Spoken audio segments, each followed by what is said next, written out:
Welcome to JetBlue Park at Fenway South. The Red Sox continue their Grapefruit League schedule. The Baltimore Orioles come to Fort Myers. Hi again, everybody. I'm Don Orsillo, as always, joined by Jerry Remy. Welcome to Red Sox baseball. Well, tonight, Felix Dubrant's on the mound for the Red Sox. And, of course, Jerry, last year, he made the team and was in the rotation to begin the year. Well, the first year being a starting pitcher in the big leagues, and, of course, about 161 innings for Dubrant a year ago, made 29 starts, and admitted at the end of the year that he was fatigued. Now, that should not be the case in the second year.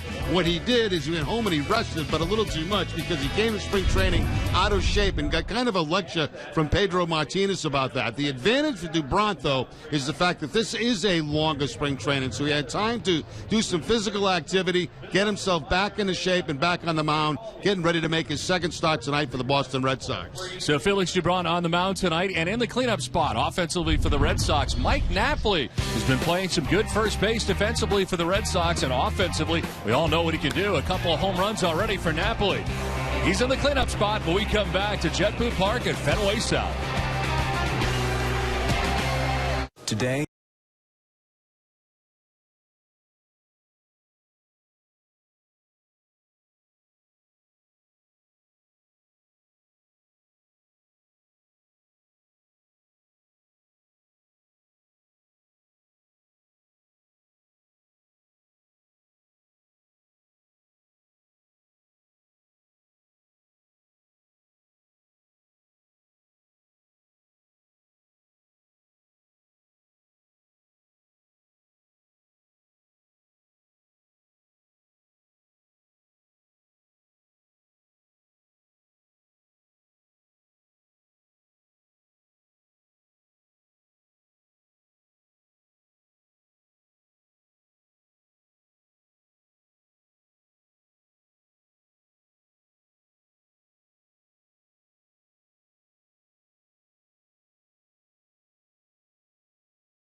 Red Sox Spring Training Baseball on NESN is presented to you by Southwest Airlines. Find our fares online only at southwest.com. Well, nice night here tonight in Fort Myers as the Red Sox are back home at JetBlue Park at Fenway South to take on the Orioles tonight. And a very special night here tonight, Jenny, at JetBlue Park. Don, it's a special weekend here at JetBlue Park. A group from the Jimmy Fund has come down to Fort Myers for their annual spring training trip. And after many delays, 12 hours of travel, they arrived this morning at 5 a.m. It's 38 kids and 20 doctors, nurses, and staff members all making this very possible here today. And they spent the day floating around in the lazy river, jumping around in the pool, going down the water slide, having just a ball in the sunshine. This afternoon they had time to spend with the Red Sox players, getting pictures and autographs, and are enjoying tonight's game from a suite here at JetBlue Park. And Don, the groom will also be taking batting practice at JetBlue tomorrow. It's a special trip for all of those involved. I know they look forward to it every year, and we look forward to seeing them every year here at JetBlue Park and back down here again. It seemed like last year there also was a delay. It seems like the weather has not been kind, but certainly happy to be here tonight. We're glad to have them with us as the Red Sox take the field tonight, led by their starter Felix Dubrant.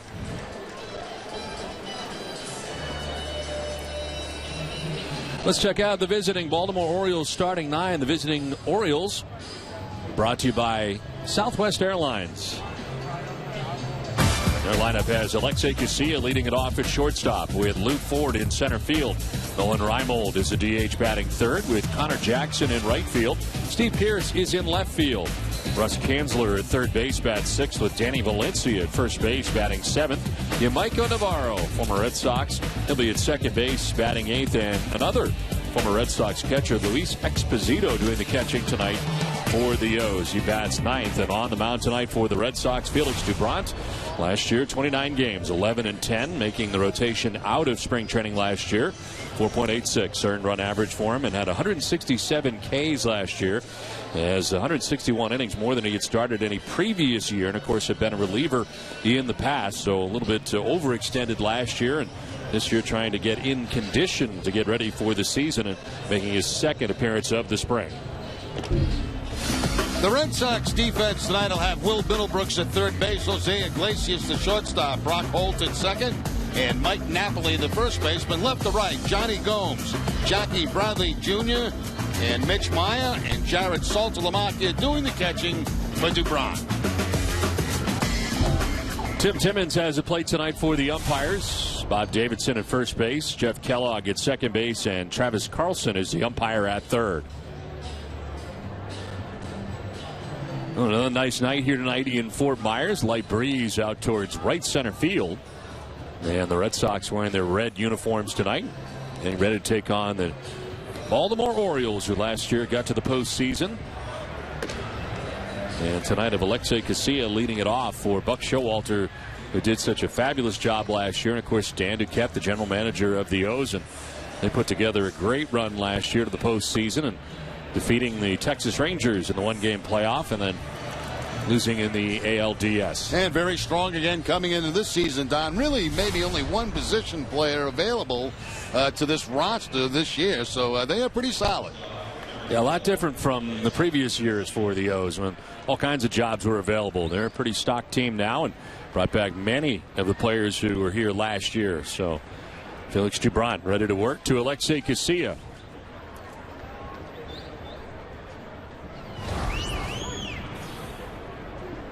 Jared Saltalamacchia catching Felix tonight, and swinging at the first pitch is Casilla down the line and left to the left field corner. Gomes over to play it, heading to second base is Casilla, and he will jog into second base with a double to get it started tonight for the O's. You know, most of the time leadoff men get a fastball on that first pitch, and that's exactly what Casilla was looking for. The fastball, he gets one up about letter high and pulls it right down that line to the 310 for the leadoff double.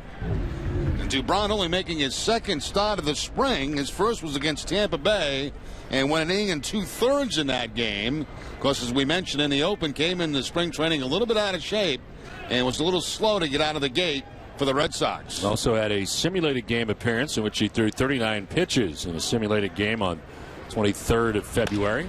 Here's a liner out of the reach of Napoli at first base into right. Alexei Casilla being waved around, no throw, and the Orioles will take a 1-0 lead. That was quick. Yeah, it's two pitches and a 1-0 ball game, and right there Lou Ford's trying to move the ball to the opposite field to advance the man to third base, and he gets the bonus. He gets it by Napoli at first base, who has to go into the dive. He can't knock it down, and the Orioles go up 1-0. So nobody out, a run in. Lou Ford at first base, and Nolan Reimold coming up. Reimold, the DH for the Orioles. 16 games last year. He hit .313 for the O's.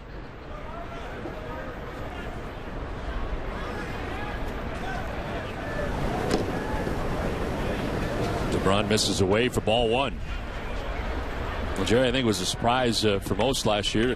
The battle that was going on for the fifth spot in the Red Sox rotation, but Felix Dubront really won it last year with his very good appearances during the spring. Yeah, and then he got better and better, it seemed like, as the year went on, until fatigue set in the second half of the season. One thing he did do last year is pick up his pace a little bit. He was very slow between pitches, and they're trying to get him to work a little bit quicker. Seems like John Farrell's trying to do that with a lot of the Red Sox starters. With all of the starters, yes. Saw that with Clay Buchholz over the weekend in the Minnesota complex. On the ground to third, Middlebrooks to second for one, on to first, but it is going to pull Napoli off the bag. They retire Lou Ford at second base, but Reimold will be at first here for the Orioles.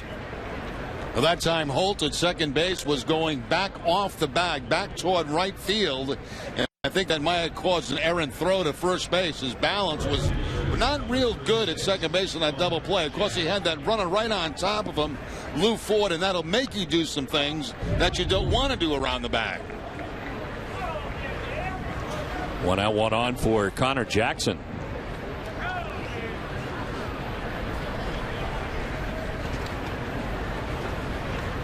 Red Sox infield still a double play depth with 1 out in the inning. Jackson on the ground, picked at third by Middlebrooks, to second for 1, on to first, and Napoli drops the baseball. And it's safe at first base. Is going to be Connor Jackson. So the Red Sox have had 2 chances to turn double plays and not been able to do it on 2 occasions. Napoli having the stretch out toward right field side of first base. Looked like the ball just dropped out of his glove. There's the stretch. He gets it right on the heel of the glove and just drops to the ground. So he's been busy here in the first inning. Had to dive for a ball, a couple of stretches at first base, and not able to handle the relay throw from Holt. So 2 down, Connor Jackson at first base, and brings up Steve Pearce. Pearce forgot his jersey in Sarasota, so he changes numbers to number 99. In there for strike 1. Pearce last year in 28 games hit a .254. Now really, you look back to last year, Buck Showalter and the Orioles as the biggest surprise coming out of the American League, but Oakland right there with him, also getting into the postseason. But boy, the O's went from really a bad situation to a lot of their regulars starting to really pick it up, and finally some of the younger guys that they're expecting to have big seasons did at the same time. Adam Jones out in center field, Matt Wieters in behind the plate, and it all just came together, and the pitching was certainly much better for the O's last year. Kept waiting for them to kind of tail off after a terrific first half, and they just got better and better. And certainly the end of the game was the best part for the O's. Pedro Strop in the 8th, and Johnson in the 9th.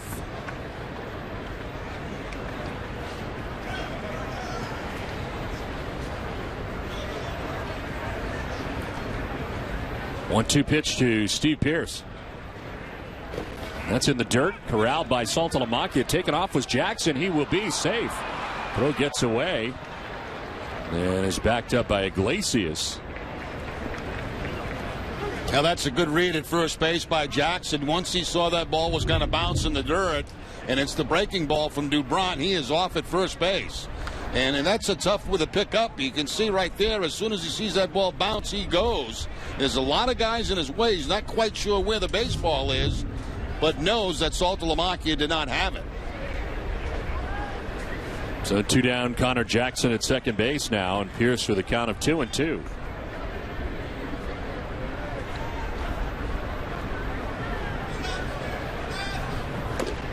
A swing and a miss. Dubront picks up his first strikeout. The Orioles pick up the game's first run.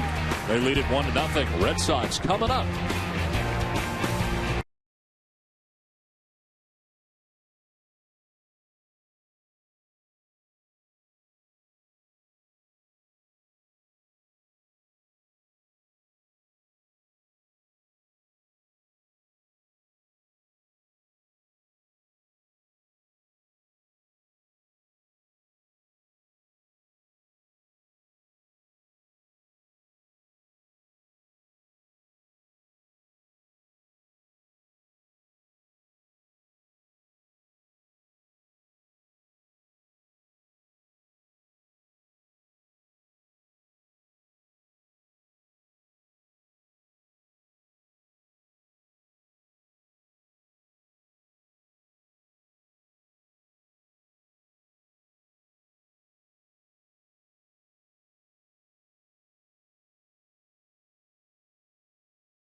Back in Fort Myers, the Orioles have a 1-0 lead, but Jimmy Fund kids don't care. They're happy and they're having a great time tonight here at JetBlue Park at Fenway South.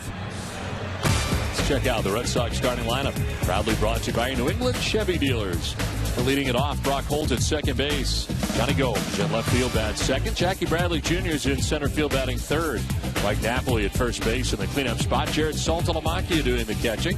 Will Middlebrooks at third base bats sixth with Ryan Karp the DH. Mitch Meyer in right field bats eighth. And Jose Iglesias their shortstop bats ninth. On the mound tonight for the Orioles is Dylan Bundy. He was called up from Double-A Bowie last year in September. Made his major league debut September 23rd against the Red Sox. In the minor leagues, 23 appearances, 9-3 with a 2.08 earned run average. They're expecting big things from Dylan Bundy, and they anticipate that he may begin the year at Double-A, but expect him on the Orioles staff once again and in the majors before year's end. Brock Holt standing in, and he takes a look at ball one inside. Well, Bundy last year played at every level of the minor league system for the Baltimore Orioles. Made his debut for the O's, 19 years old. In there for a strike to Holt. He and Manny Machado becoming the first pair of O's to debut in the same season by the age of 20 since 1964. 1-1 is chopped to second base. Navarro backing up will fire to first for the out on Holt. Let's take a look at the Oriole defense tonight. Russ Kanzler will be at third base. Alexi Casilla, the shortstop. Yamaiko Navarro at second. And Danny Valencia, the first baseman, left to right. Steve Pierce, Lou Ford, and Connor Jackson. And Luis Exposito doing the catching for Bundy. One down here in the first inning for Johnny Gomes. Getting another start in left field. Gomes had scraped up his knee pretty good when last we saw the O's in Sarasota. Banged into the wall and required some stitches in the knee. Missed a few days, but back in there yesterday, and back-to-back starts now for Johnny Gomes.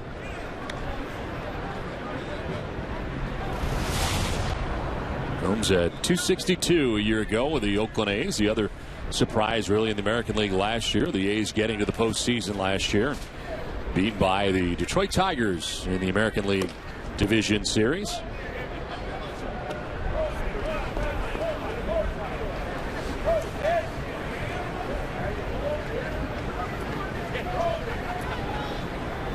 Outfield deep and straight away on Gomes. This one high in the air to right field. Connor Jackson out there in right. We'll put it away for out number two. Send it down to Jenny Dell. Well, Don, Yankees closer Mariano Rivera announced his intentions to retire after the 2013 season at a press conference this morning. And I spoke with multiple Red Sox players and manager John Farrell, and they all talked about the respect that they have for Rivera, both on and off the field. So we want to talk to the fans at home. So using the hashtag Nesson, ST13, answer this question, please. As a Red Sox fan, which opposing player have you or did you always have respect for? Please hashtag Nesson respect. Well, Jerry, I know you have a great deal of respect for Mariano Rivera. He's had an incredible career. Well, you have to, Don. You know, the career that he's had, but also the way that he's conducted himself as a professional baseball player. You never heard anything bad about Mariano Rivera. A guy that was always willing to help his teammates, help other guys in baseball learn that cut fastball. Very quiet, very professional. And, I mean, the numbers are just absolutely off the charts, especially in the postseason. It's amazing to me that he basically used one pitch to get it done, too. It's incredible, the cut fastball. 2-0 pitch misses inside here to Jackie Bradley Jr. Moves ahead 3-0. In the 3 spot in the Red Sox order tonight, batting with 2 outs and the base is empty. There's a strike, 3-1.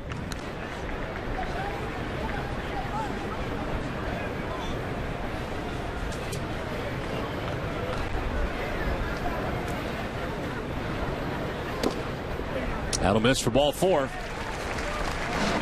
First base runner of the night for the Red Sox comes with 2 outs here in the first inning. And that'll bring up Mike Napoli.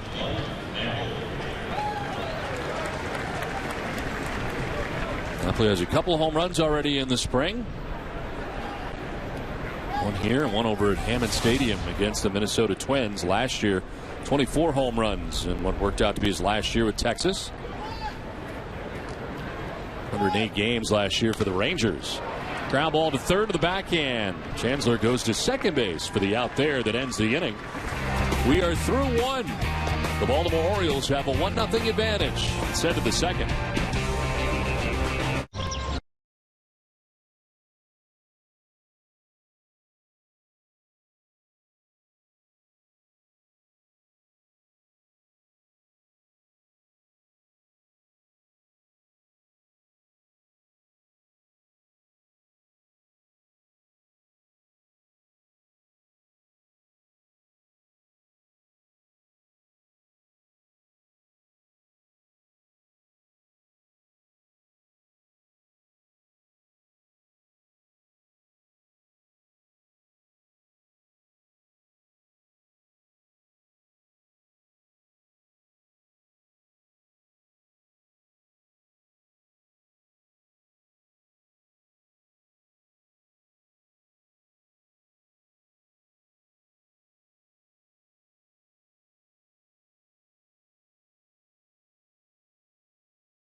Win a free week of youth sports camp at world premier training establishment, IMG Academy in Bradenton, Florida.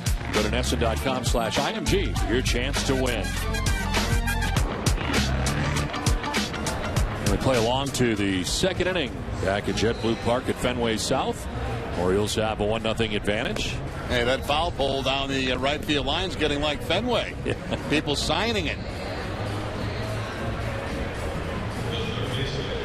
Good view right down the line here at JetBlue Park. Felix Dubron into his second inning. Gave up a double and a single to the first two batters he faced on 2 pitches. And the Orioles put together a 1-0 advantage. He settled down to get out of the inning without any further damage. And the Orioles enjoy a 1-0 lead. Here's Russ Kanzler.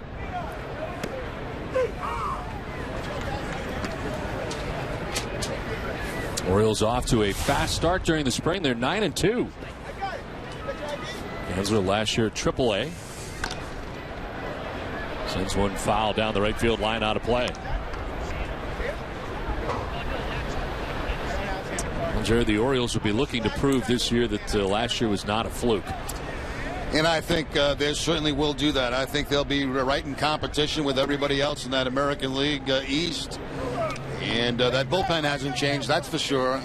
And that was a real strong suit. So many extra inning games last year for the Baltimore Orioles. 1-run games that they would win. Swing and a miss. Dubron struck out Pierce to end the first. He strikes out Kanzler to open up the second inning. Looked like a changeup that time from Dubron, working down and away. 85 miles an hour on the off-speed pitch. Saltalamacchia is setting up away, gets the pitch away. And down in the zone. One down here in the second inning. Danny Valencia stands in on the right side. Brief stop with the Red Sox as he takes strike one. Former Minnesota Twin. Valencia in 82 games last year at AAA, hitting at .259.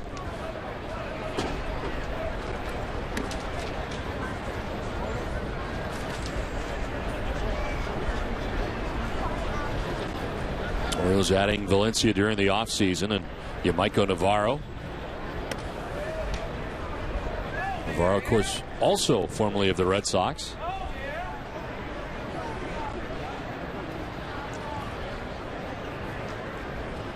There's Navarro waiting on deck, batting out of the 8th spot tonight for the Orioles. You know, we talked, Don, about Dubron coming in to camp a little bit out of shape, and got a talking to from Pedro Martinez about that, and Pedro trying to offer some wisdom to Dubron about how to prepare all season long, or all year long, for the season. And it's not uncommon in young players, you know. You remember when you were young and how good you felt? Yeah. All went along, you know. You were always in shape, you know what I mean? You thought you were anyway. You thought you were. And you roll into camp and not so much. But it's a little surprising, though, I would think. I mean, a guy coming off the year that he just did, is kind of being an important year for him coming in. He learned his lesson. Swing and a miss. Elevates to get Valencia 3 straight strikeouts for Dubron. And Dubron settling in now, going upstairs by design that time with the fastball to pick up the strikeout. Valencia chasing a ball well out of the strike zone above the letters, about shoulder high.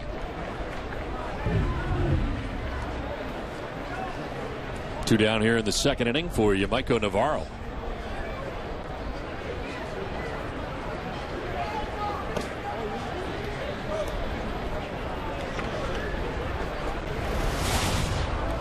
Navarro last year AAA in 66 games at .279.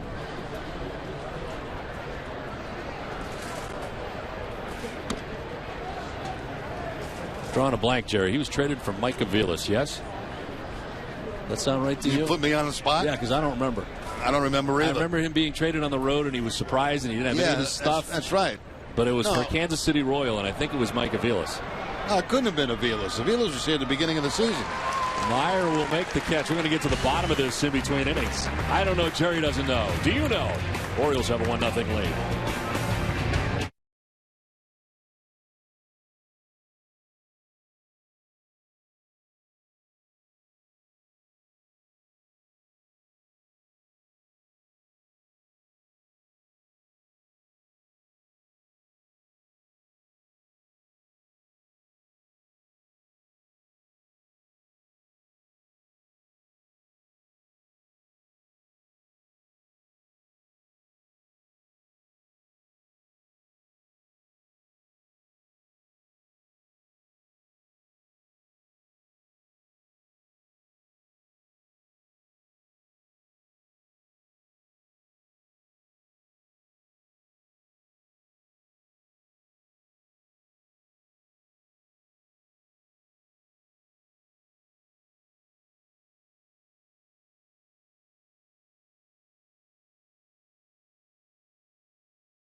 Sox fans, subscribe to MLB.TV Premium today and watch over 150 select live spring training games. Plus, every regular season game is live or on demand on over 250 mobile and connected devices. Visit RedSox.com for details. We welcome you back to JetBlue Park at Fenway South. A nice night here tonight as the Red Sox playing back-to-back night games. And tonight the Orioles are in town. And the weather has finally warmed up. Much better today. Yeah, nice and comfortable the last 2 days, 70s. Not to jump on you and say that I was right, but I was right. Mike Aviles was traded away for I believe it. For some reason, I thought Navarro was here last year, but that's not correct. But he was stunned the day that he was traded. He was. Really I do remember that day, yes. Well, nice kid. Really nice kid. Mike Aviles this year will be playing in Cleveland. Swing and a miss. Of course, he was traded for John Farrell. Was briefly a Toronto Blue Jay for like 2 weeks. Speaking of Cleveland, did you see Tito on the I've scooter? heard about it. I've not seen it. Oh, my goodness. Does he look ridiculous? He looks, absolutely ridiculous. I mean, more than normal. He is going to the ballpark on a little scooter. And he's going to use it in Cleveland because he says he's going to live about a block and a half from the ballpark. And take a scooter. And it's actually closer to the ballpark than where he'd have to park his car. He probably doesn't want to pay for the parking, is the truth. I wish we had that on tape somewhere because it's hilarious. Salta Lamacchia striking out for the first out. So it's him on a scooter. On a scooter. Yeah, Tito.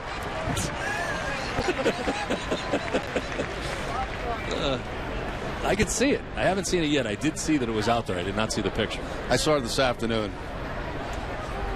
I think Jenny has it, as a matter of fact. Will Middlebrooks bats here with 1 out in the bottom of the 2nd inning.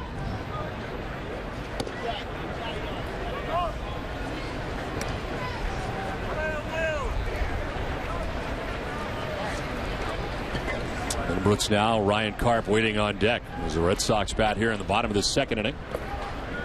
Will bounce in for ball 2. Well, Dylan Bundy on the mound tonight for the Orioles.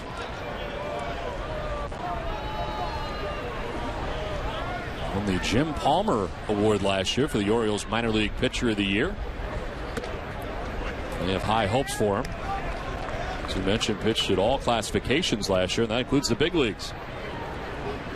The minor league hitters last year to a 186 average. Swing and a miss, elevated a little bit there on the fastball. Yeah, Middlebrooks had his count in his favor, 3 ball, 1 strike, and he's looking for that fastball. Problem was, it was a little bit too high.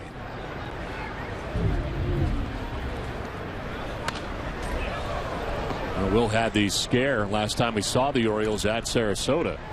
The check swing, he had re-aggravated for the moment that wrist. But more of a scare than anything else, as he was fine after the game, took BP the next day, and has been fine ever since. There's ball 4 and a 1-out walk for Will Middlebrooks. Well, Sox fans, use the power of social media to know where your team will be all season long. Use your mobile device now and scan the code that's on your TV screen to download the complete 2013 Red Sox schedule. Nesson and Nesson.com have made it never so easy to keep your Sox on all summer.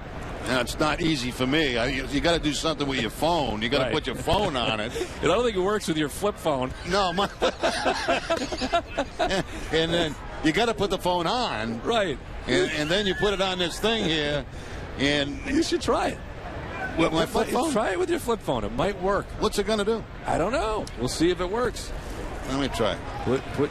Put your phone right up to that code, and I got a flip phone. Flip phone. All right, let's see. From 1975. I got to put it on. There it is. There you go. Put it right up against the stand. Right up against. Yeah, it's got to come on. Oh, it's not even on yet. So you never leave it on, which is part of the problem. No one can ever reach you. I might have a mess. All right, no, there it is. All right, put it right up against the barcode. What side do I put on? Is anything happening? Wait, what side do I put on? That side, because you can shoot a picture of it. Can you take pictures on that? I don't know. Oh, there, I got a camera here. Right, so take a picture of that and then. Well, I want you to snap. All right, there you go. Nothing come out. AT&T net. No, you got nothing. So you're not going to know the schedule. In there for a strike to Ryan Karp. But you like your flip phone. I don't see you deviating from your flip phone. There's no need to. No. But anyway, that's how that works. Right. You got to have a phone, and one that apparently is conducive to that. It's called an app, but yes, it has to be conducive to that. You need a scan app, they tell me. Scan app. And it'll be conducive to that. Yeah. So I'm out. One out, one on, as Ryan Karp takes a swing and a miss, and a full count now. Karp, the DH tonight, has seen time at first base and in the outfield.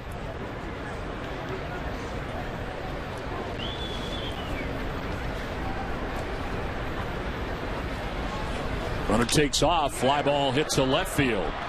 Steve Pearce goes all the way back to the warning track to make the catch.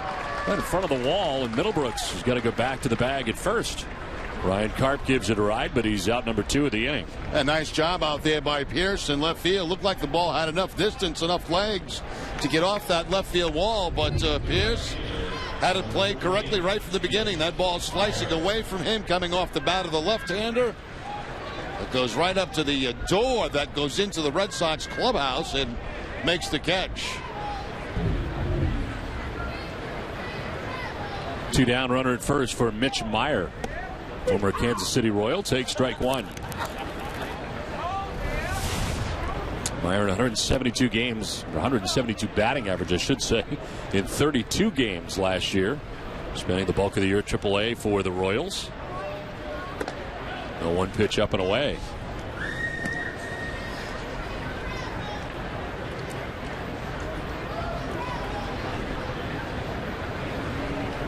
Mitch Meyer broke into the big leagues in 2006 with Kansas City. Line into right field. Base hit headed towards the corner. Middlebrooks touches second, heads for third base. A little bobble out there in right field. Middlebrooks going to try and score now. A bobble again, no throw. And the Red Sox tie the score 1-1. Mitch Meyer ends up at third base. Yeah, I doubt whether Middlebrooks would have been able to score, but Connor Jackson in right field, I think, dropped this ball twice. It looked like an off-speed pitch by Bundy, and Jackson has to go all the way into the corner to make this play. It comes out of his glove once, picks it up, and then dropped it again, and by that time, they're able to bring in that run all the way from first base. Here's Meyer. He sees the bobble, checks the runner, and he heads on to third base. So a double and an error charged to Connor Jackson in right field. Meyer takes third base on the error, and Jose Iglesias trying to put the Red Sox on top. Takes a pitch inside and straightens him up. Jerry, he looks different. You look at Iglesias' size, and I know you mentioned he worked a lot during the offseason to add some weight. He looks much stronger. Yeah, he does. He built up, bulked up a little bit. He chopped this to short. Casillas got it. Throw is low, but dug out at first base by Valencia. Well, the Red Sox grab a run in the inning, and at the end of 2, all tied at 1.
Red Sox Spring Training Baseball in Nesson is brought to you by the new Cape Flyer.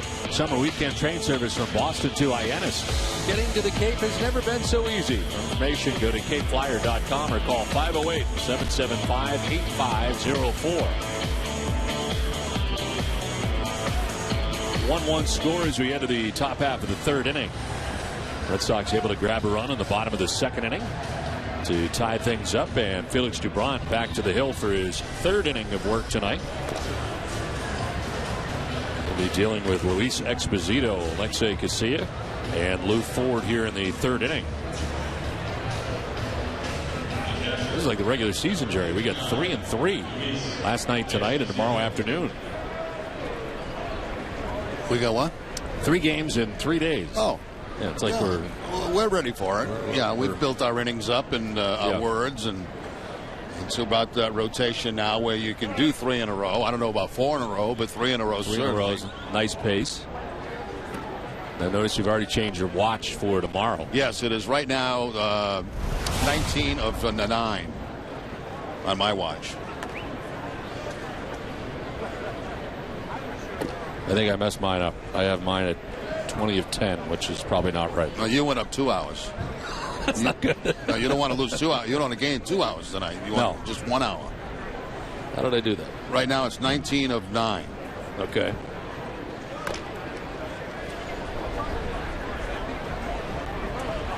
So it's 19 of 9. Well, actually, right now 18 of 9. Okay. So now you're all set for tomorrow morning. Tomorrow morning. 8:41 on my watch right now. 8:42 now. Right. So we're good. So mentally right now in my head, I'm already there. You're already there. A trick you taught me many years ago. I'll pick you up at 9 o'clock tomorrow at our meeting spot. And we'll drive up to Port Charlotte to bring you another Red Sox game. Luis Exposito, the former Red Sox catcher, leading it off here for the Orioles. Full count as Felix Dubron about to throw his 30th pitch of his outing. And it's fouled off.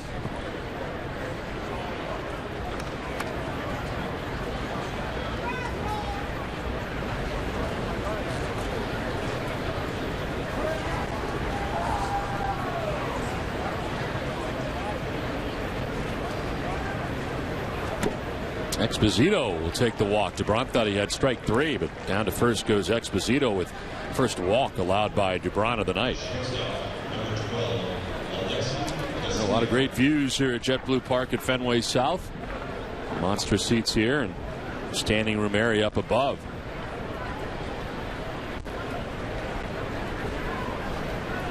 Lead runner on for the Orioles in the third. Here's Alexei Casilla. Former Minnesota Twin takes strike 1.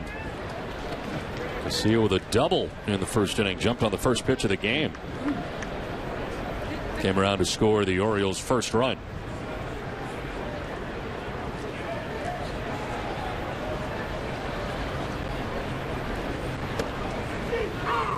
In there for strike 2.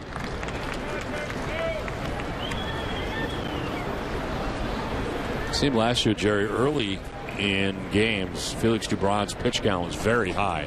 Yes. That was a problem he ran into a lot last year. Gave him a lot of those 5-inning, 6-inning ball games. Look, to see it badly fooled on that. Strikes out. Pitch down and in. There's the 4th strikeout for Felix Dubron. First out of the 3rd inning. I'll tell you, for only his 2nd outing in big league games this spring, pretty good curveball shown tonight by Dubron. Good breaking ball right there for a strikeout. Of course, the man at first base, you don't have to make the throw to first base. Saltalamacchi was thinking about it, but then realized he didn't have to do that because there's someone already occupying the bag. 1 out, 1 on for Lou Ford.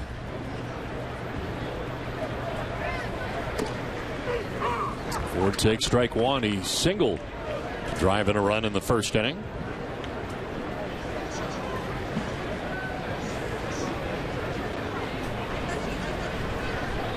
Dubron broke into the big leagues in 2010 with the Red Sox, parts of 2011, and of course all of last year. Last year's first full year in the majors, first full year as a starter.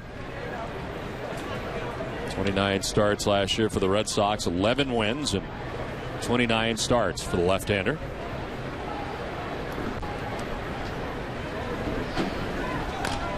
Now towards right center field. Meyer on the run, won't get there. On a hop, it gets by and backed up by Bradley Jr. To second base goes Ford. The throw wildly sent back into the infield, and Ford to second as Exposito takes third. And Lou Ford is 2 for 2 on the night. Now Lou Ford going to the opposite field. Nice effort out here by Mitch Meyer, but he can't come up with it. Bradley Jr. backing him up and gets that ball back in somewhere toward the infield. Had really no chance of getting the man at second base, and a 2nd and 3rd 1-out situation now for the Orioles.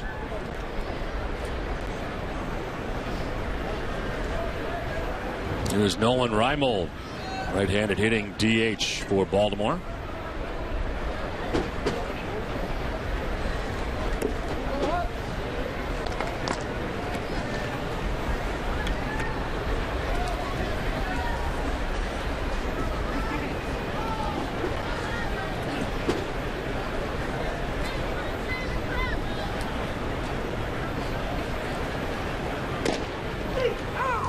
In there for a strike, 1-1.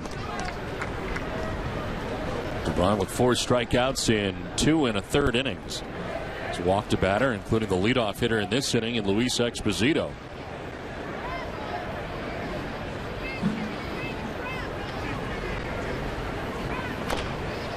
Chopped down the third baseline foul.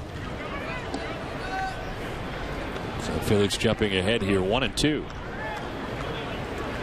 Red Sox at this stage of the game playing back all around the infield with 2 men in scoring position and only the 1 out in the inning.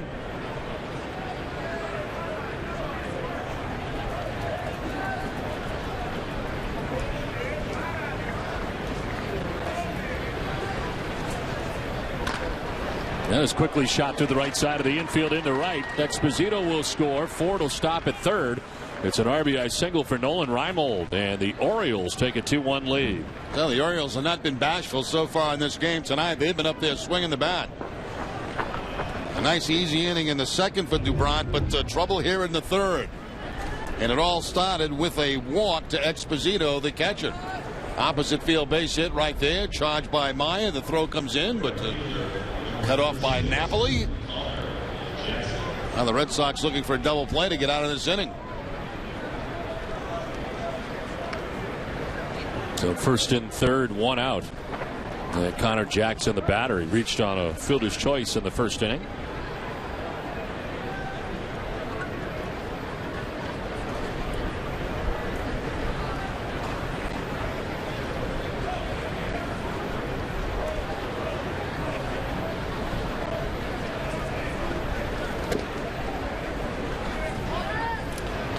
And DeBron wanted that. It's ball 1.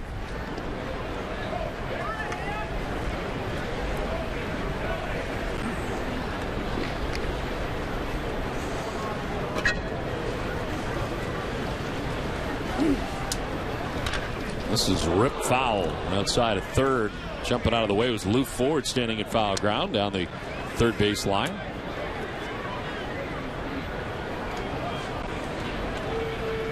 Connor Jackson spending time with the Red Sox. Has moved around quite a bit over the last few years.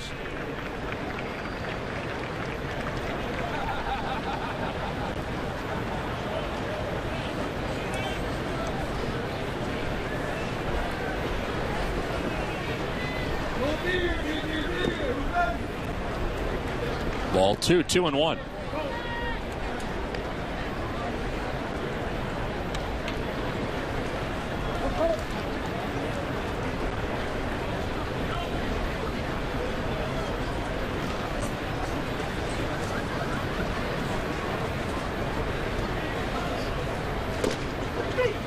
That's a strike. 2-2.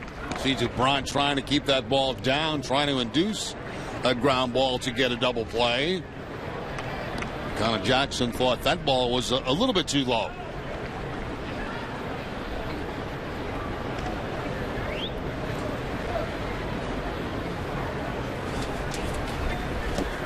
Swing and a miss, and Jackson strikes out. It's 5 Ks now for DeBron. Needed that. 2 down. Now that's that curveball down we're talking about, and a very good one from DeBron. Started out about shoulder high and ended up about ankle high to pick up that strikeout.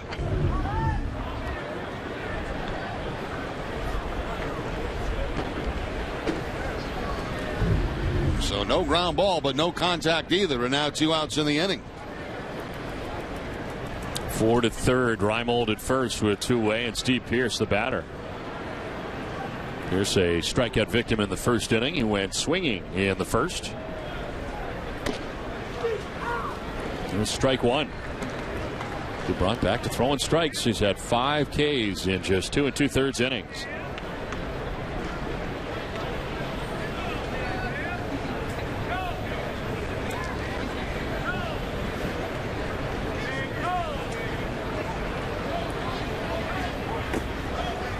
Nice scoop by Saltalamacchia on a pitch down and in.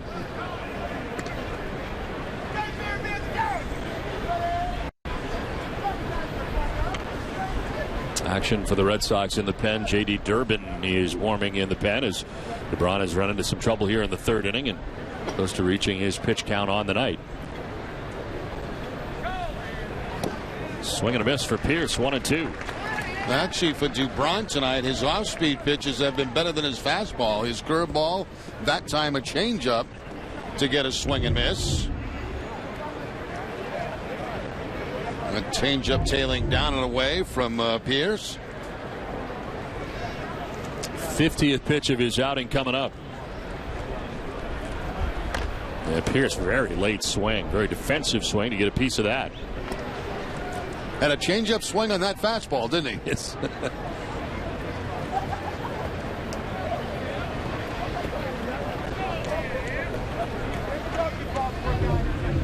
Just barely staying alive. This ball about by him when he made contact, almost in the glove of Saltalamacchia.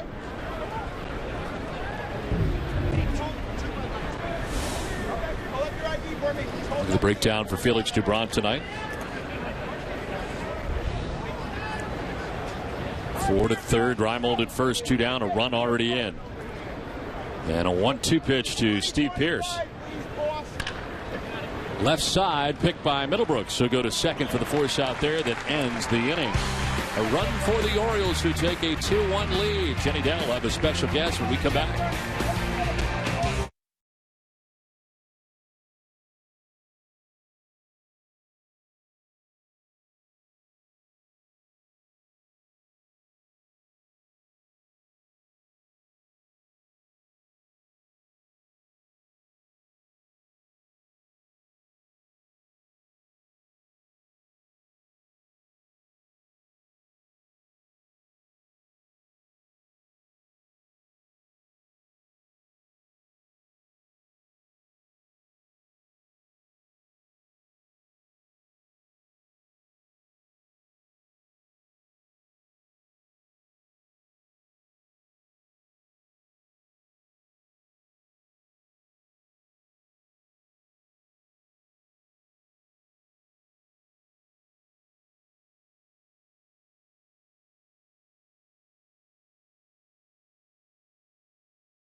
DCU Visa card.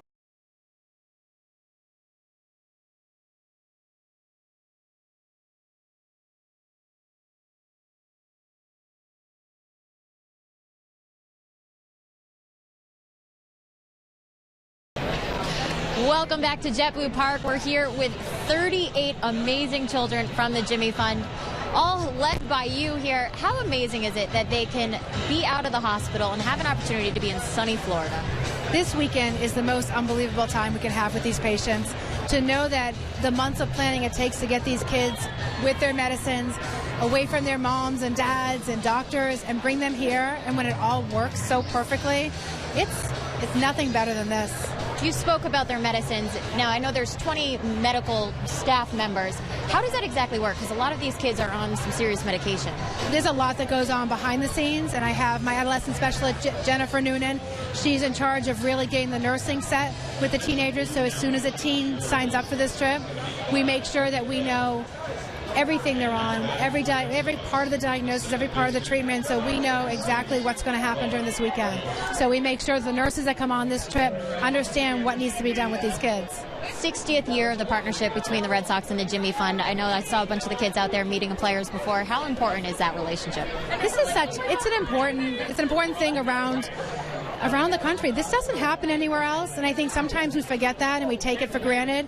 And I think every time we go to different parks and they sort of see this amazing relationship with the Red Sox and these Jimmy Fund patients, people are in awe. And we are every time when the Red Sox players come out and they show just their love for these kids. We love it. As staff, it's a really amazing thing for us. Thank you for all that you do, Lisa.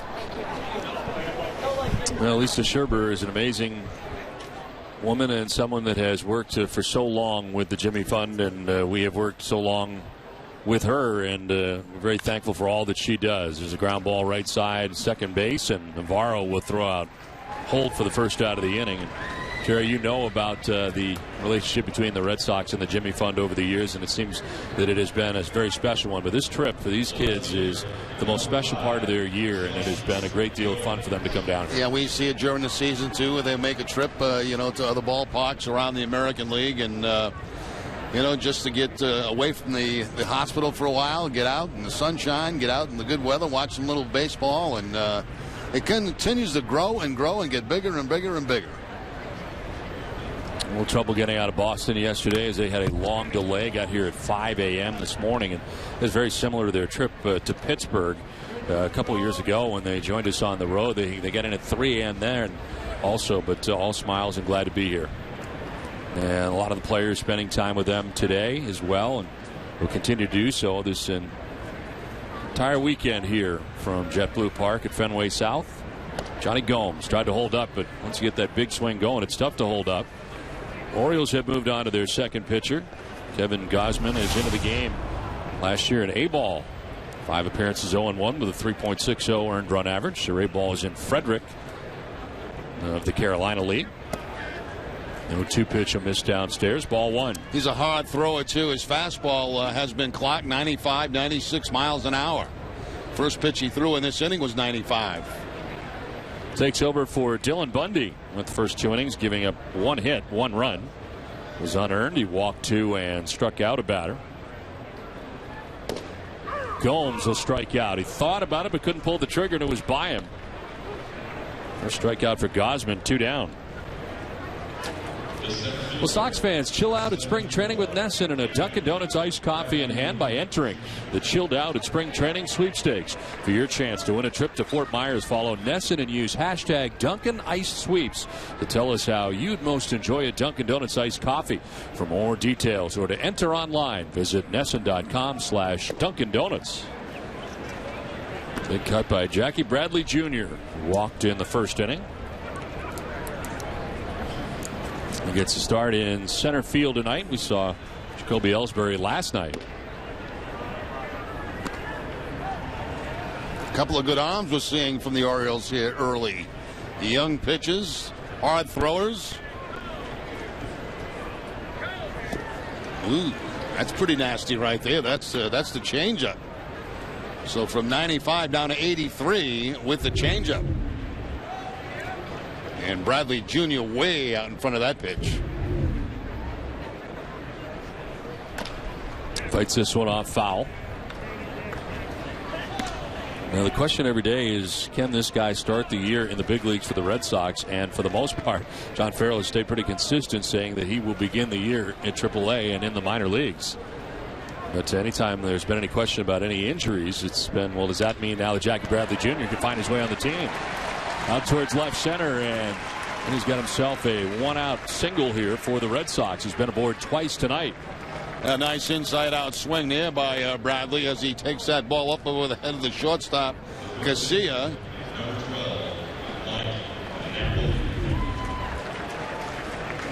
Again, that might be the changeup right there. It was in the 80s. And that time, Bradley not fooled by it, able to inside out the ball to the opposite field. 2 down. Bradley Jr. at first base. Here's Mike Napoli, and a snap throw to first, but back in time is Bradley Jr. Well, Jerry, today the news before the game that David Ortiz undergoing an MRI, not on one heel but both heels. Yeah, both heels I guess have been bothering him, so they took an MRI again on both of his heels, as you mentioned, Don, and they're going to compare those to some of in the past. And John Farrell kind of felt like it was soreness, coming from the Achilles area that he's been laboring a little bit with. And they're going to check and measure him against some of the older MRIs that he has taken. So we'll see what that development comes out of that. The 1 pitch is skied to center field. Lou Ford is out there. And the Orioles center fielder waits for it to come down. Finally makes the catch. It ends the inning. Red Sox leave a base runner on. We are through 3. It's 2-1. Baltimore on top.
Red Sox Spring Training Baseball in Nesson is brought to you in part by Bob's Discount Furniture.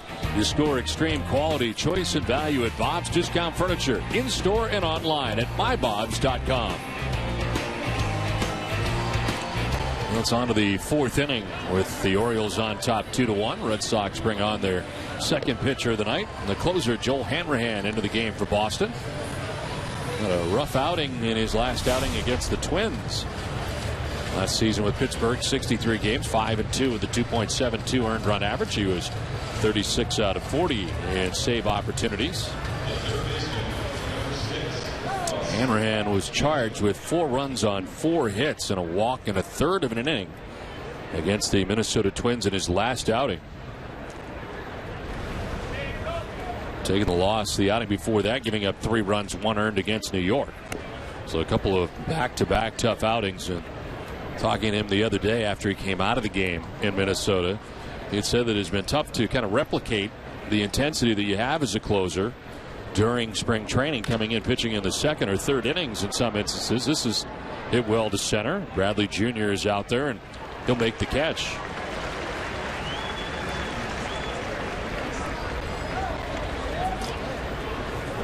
That's quite a lid, isn't it, Don? It is. Yeah. But I imagine, Jerry, it would be tough as a closer to really kind of replicate that ramped upness that you get coming into a spring training game. I think so. Closers are funny. It's, if they come in the 8th inning, sometimes it's not as effective. If they come in when they have more than a 3-run lead, they don't seem to be as effective at times. It's very strange, the mindset, but it's a different mindset because when you come in, the game's on the line. It's your game. There's nobody warming up behind you. You've got to get it done. And he's got the first out of this inning, and Danny Valencia chases after that pitch, quickly down 0-2. That's that nasty slider that Hanrahan has. He's thrown a couple of them here to Valencia to start him off.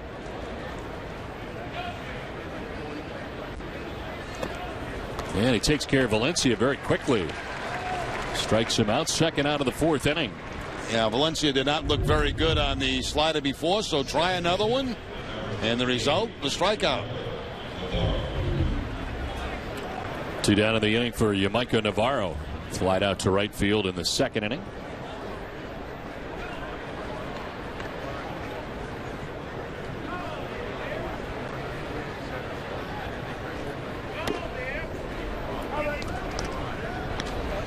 Going back to that hat for a second, if you blew that thing up, there's a good chance that she may blow away.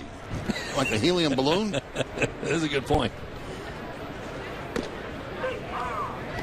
So it's kind of a dangerous hat. Yeah. I mean, it's got the green lid on it, but if you blew that thing up and made a complete baseball out of it, there's a good chance she would take right out of the stadium. Sure, the gentleman behind her is pleased that she brought that hat.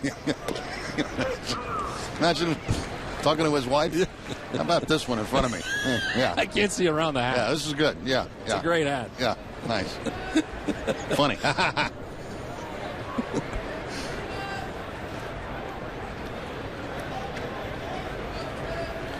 This will bounce in, and it evens at 2-2.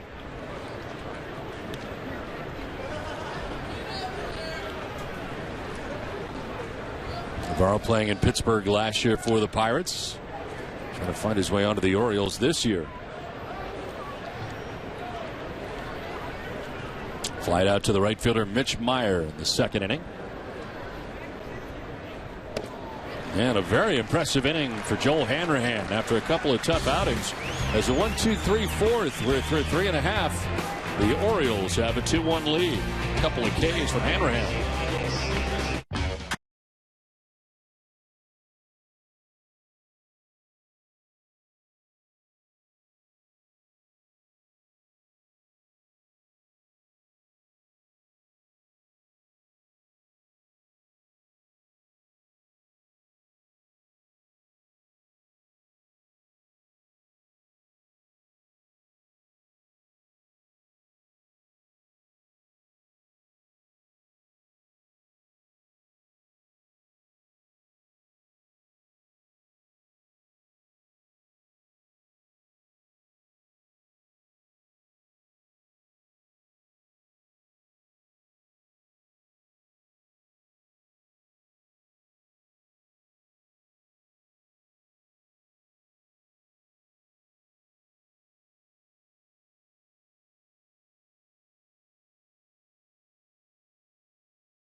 2-1 Orioles on top as we head to the bottom of the fourth inning. Well, we asked tonight for your tweets earlier. Mariano Rivera announcing that he will retire at the end of the year, and at Javatar, Fenway should stand as one. First time Mariano comes out this season, then boo away. But he's certainly a class act, and it is certainly true. And I think, Jerry, one of my favorite memories was him being applauded on opening day of 2005 at Fenway, and then him tipping his cap. With more, here's Jenny Dell. Don, I spoke with Andrew Bailey before the game, and he said it's hard to put into words that what he's done for the game. He's a first ballot Hall of Famer, and Andrew Bailey personally appreciates all he's done for relievers.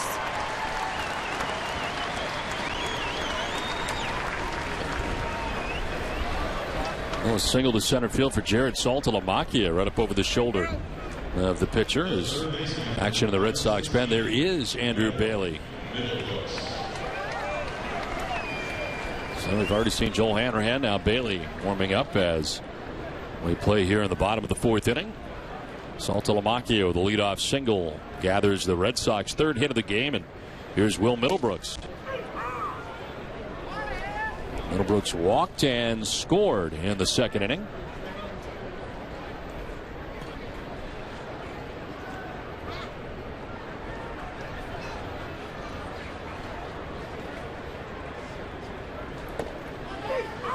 Well, the wrist fracture last year seemed to kind of ruin what was going to be a terrific year for Will Middlebrooks. He lived up to everything that was expected of him.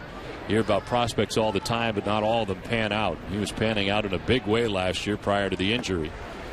And I think it's going to be a lot of fun watching him in a full, healthy season coming up. I would agree, Don. He really burst onto the scene last year and played very good baseball, you know, offensively in particular. Some work to do at third base, but continued to work very hard on and improved his game at third base. There's strike three.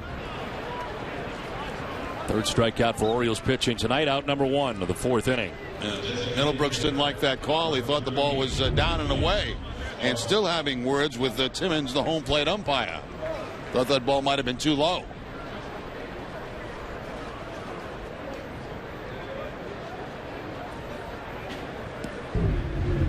One out, one on, and that brings up Ryan Karp.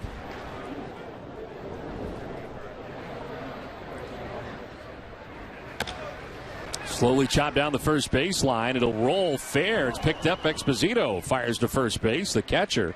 And they get the out on Karp. He made the split decision. He was going to pick it up. That had a chance to roll foul, but he picks it up and throws out Karp as Saltalamacchia takes second base. And then he did a very nice job after picking the ball up, deciding that it was going to probably stay fair and he could get an out. He cleared himself for that run and made sure he didn't hit him in the back. And got that throw to first base to record the out. So two down, Saltalamacchia at second base, and Mitch Meyer, the batter. Meyer doubled in the second inning. Are you staying for 9 innings tonight? I'm going to be here for all 9. I plan on it tonight anyway. Really? Yeah, I'm going to do them all. I know that has not been the norm the last couple of games, but you said you were stretched out and ready in spring training. I'm not stretched out and ready. No, you're not even close. I haven't had enough reps. This is slowly lined to short and caught by Casillas. He tumbles forward to make the grab.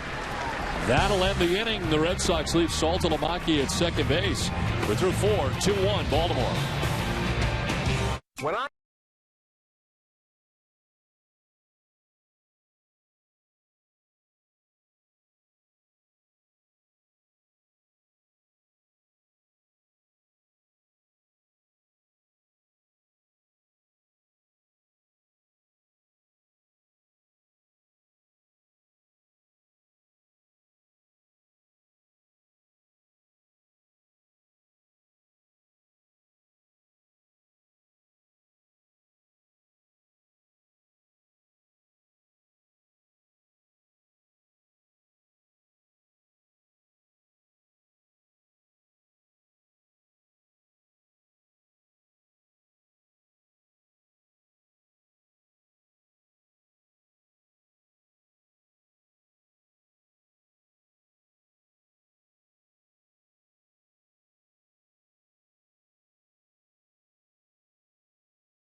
2-1 Baltimore as we get ready for the fifth. Tonight's Inside Word on NESN comes to you courtesy of Bob's Discount Furniture. Let's go down to the Sox dugout where Jenny is standing by with Joel Hanrahan. Joel, so much success last season. A tough start in this spring training. Great outing today.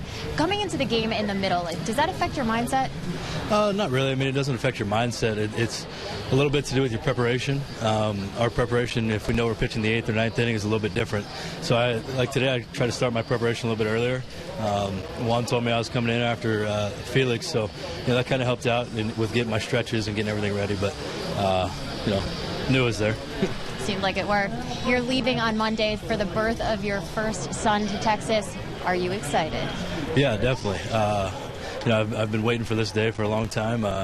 It's a pretty neat experience. People ask me if I'm ready. I just say, well, I have to be. So definitely ready to get home and see my wife. I haven't seen her for 6 weeks either. So it'll be nice to get that and meet him. So I had to clean up the face a little bit. So his first impression wouldn't be too bad. Mariano Rivera announced that he's retiring after the 2013 season. What does he meant to you personally? He's somebody that we all look up to. Any bullpen guy, any reliever, obviously wants to be like him. Can we be like him? No, there's not a chance. I don't think anybody will ever be like him. But he's had a great career, and it's amazing to watch him work. And I've heard he's even a better person. So he's had great success, and wish nothing but the best for him after baseball. Nothing but for the best for you and your wife. Thank you very much, Joel. Thank you. Well, successful outing tonight for Joel Hanrahan as Andrew Bailey now in the game for the Red Sox. Jumps ahead of Luis Exposito, 1-2. Well, nice for Hanrahan to have a clean inning. What you did tonight to fly out 2 strikeouts. Here's a liner into center field for Exposito. And the Orioles get the lead runner on for the 3rd time in 5 innings. And Exposito has been on twice in this ball game and walked in his first at bat back in the 3rd inning when the Orioles scored a run. Now a base hit to start off the 5th inning. Well, Andrew Bailey in here for the Red Sox last year, 19 appearances after being shelved in spring training and missing a lot of the first half of the year. 19 appearances overall, 1-1 with a 7.04 earned run average, 6 out of 9 in save opportunities when he did take over as the closer from Alfredo Aceves at the time. This one chopped foul. Bailey resides in Madison, Connecticut during the offseason. Born in New Jersey, and he's 28 years old. 2nd year now with the Red Sox after spending his first 3 big league seasons with the Oakland A's.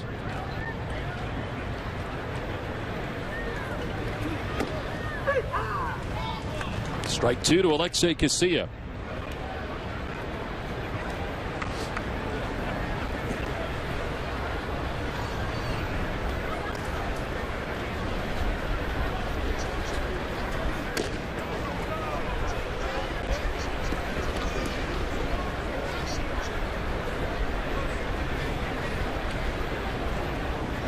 At least 20 saves in each of his first 3 big league seasons.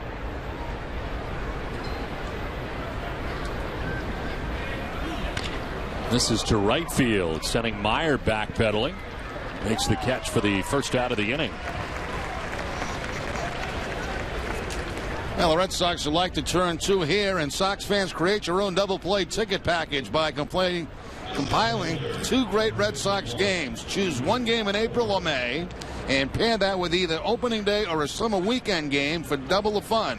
Tickets are available in a variety of seating locations throughout Fenway Park, so choose your games now at redsox.com/tickets. That was quite a transition, maybe, from the double play to read.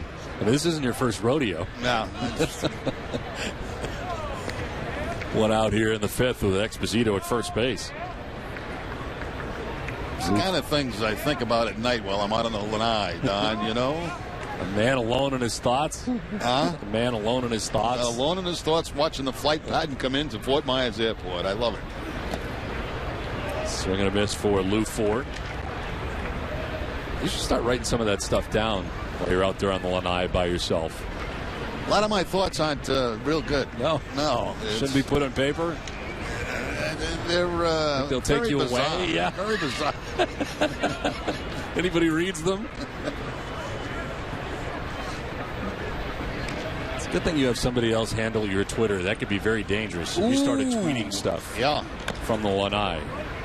This one is chopped foul over by the Red Sox dugout. It's funny, you have a glass of wine, and it's like a normal flight pattern coming in. You have a second one, there's like more planes coming, And you really start thinking, whoa, this is very dangerous. Very dangerous. Very dangerous.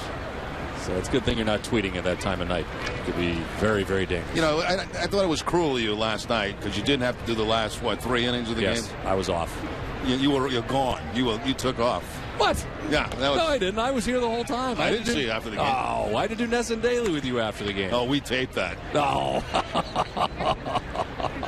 That is not true. That's not true. I was here for the entire thing. I sat over here on the floor, right there, Jerry. Well, right, because there were no other seats, but it was fine.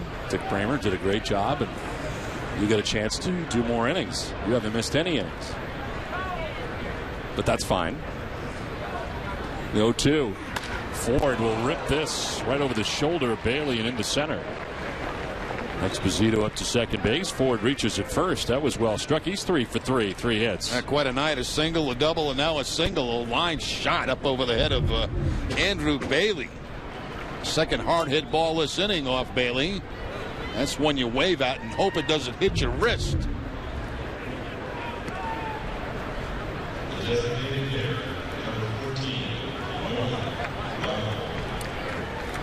2-on-1 away. Nolan Reimold coming up. He's reached on a fielder's choice and had an RBI single to right. Now, if it hadn't been for Ness and Daly, I would have gone because there was no point of you being here. Really. I had 3 innings off, so we didn't know what was on the field. Right, I had no idea who was in the game at that point. I knew I wasn't coming back. Right, but we did have Ness and Daly. Pitch is a strike over the outside corner. You know what I like what we do now is we have 30 seconds where we have to look into the camera and stare. And I'm not really sure what we do. Oh no, it's just a stare. Let's do it now. You're supposed to nod a little. A little bit, not too much. Not talk though. So tonight on Ness and Daly, you'll see us do that. Yeah, we do that. We do that. We've already done it. 1-1 pitch is in there for a strike, and it's 1-2. I mean, I've never done that before, and it's not easy to do. I have.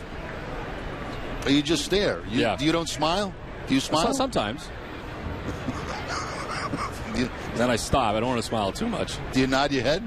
I do every about 10 seconds. Swing and a miss.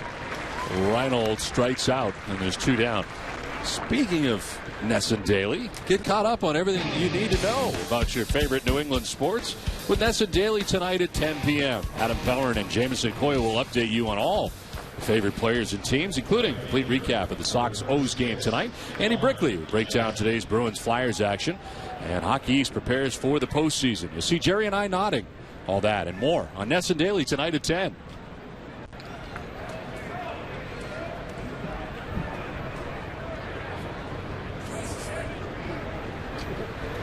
Jackson is 0 for 2 in the game. He's reached on a fielder's choice and struck out. You know, when you think about that, too, 30 seconds is really not that long of a period of time. But when you're sitting there staring at a camera and don't know what to do, it's a long time. It seems much longer. It seems a lot longer. They tell us, okay, that's 15 seconds. And it seems like it's been a half hour. Well, getting hit with that was Connor Jackson. He'll head down to first base. This will load the bases. Kind of a shaky inning here for Andrew Bailey. Couple of hits, and now hits the batter right off the elbow, Connor Jackson. So trying to get out of this mess with 2 outs.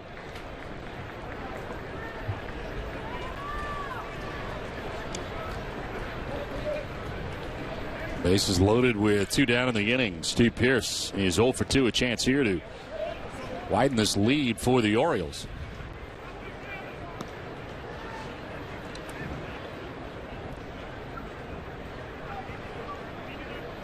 See, I think you're supposed to smile the more I think about it, because I watched Jenny do it tonight. And she was smiling a lot. If we have that on tape, I'd like to show that, because she smiles a lot. She nods her head a little bit, and I don't think we do that. I know I nod. And I do smile every now and again. I just don't think you can smile the entire time. That's my point. I think it's too much smiling. I mean, we just don't smile that Guys, much. do we have that on tape down there so we can see that if we're doing it like Jenny does it? Is on the ground left side. Middlebrooks will cut it off and flip to second base for the out. That ends the inning. And maybe us.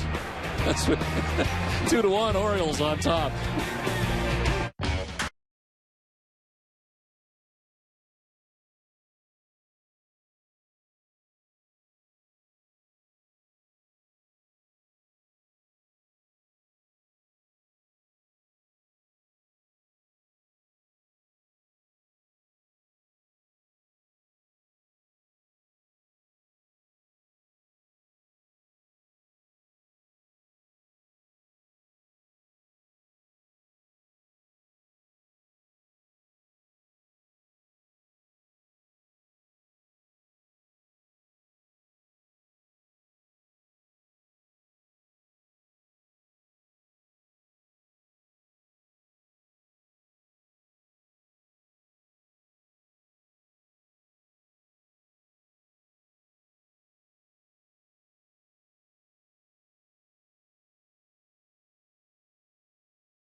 Two to one, Baltimore on top of Boston as we head to the bottom of the fifth inning.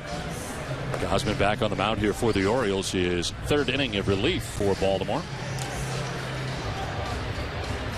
And the Red Sox have Jose Iglesias lead it off.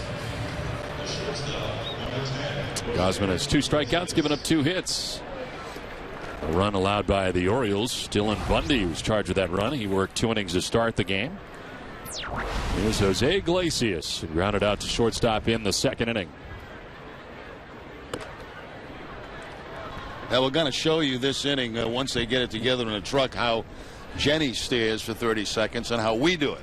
And you'll see a noticeable difference in professionalism and 2 clowns trying to make TV. Navarro at second, fires to first for the out. All right, this is our staring into the camera prior to the game, getting ready for Nesson Daly. Well, look at Jenny. The smile. Smiling, see? What are we doing? Oh, my. What? I don't know what to do. I don't know. I don't think they're going to use that on Nesson Daly tonight, do you? They'll have the 4-box. It'll be Jameson. Oh, is that what it is? Yes, it's a 4-box. And then there's Jenny, and then there's you and I. I was wondering why we do that. Yes. So I don't think that's usable. I don't think. Oh, no, I think people will notice us, though. We want to stand out. Because you kind of all blend in.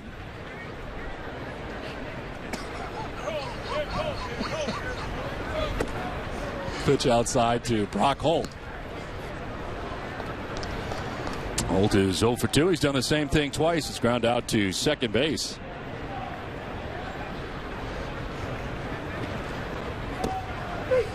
Oh, I think I get it now. They put up like 4 people. Right. I bet you it's Andy Brickley, Jack Edwards from the game today. From the hockey game. Yeah, it'd be you and me and Jenny. So there'll be 3 of us. But then there's a 4th. There's Adam and Jameson. I think they're hosting tonight. Okay. In the air to left field. Turning around is Pierce, and he goes back to make the catch. Almost spun around the wrong way. But he makes the grab out there for the second out. He's actually made a couple of pretty nice plays out there in left field tonight. Don Promo. IMG Academy in Bradenton, Florida. Jerry has trained some of the world's top athletes. Now it's your turn. Go to NESN.com/IMG for your chance to win a free week of youth sports camp. 2 outs in the inning for Johnny Gomes.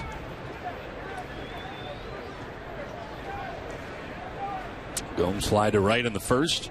Struck out swinging in the third.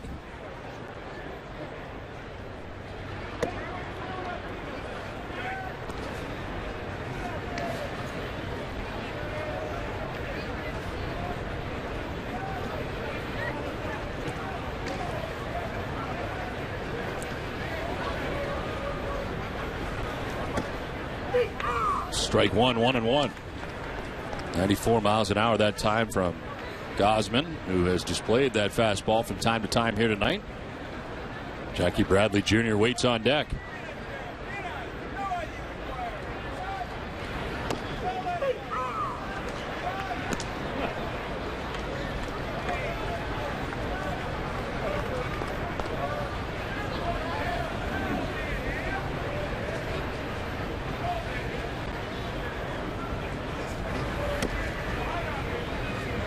John Farrell was talking about putting together a lineup for the Red Sox this season. In a perfect world, he would like to keep the first 5 guys in a constant position, and that being Pedroia hitting second, Ortiz hitting third. Of course, a lot depends on David and how quickly he's able to come back.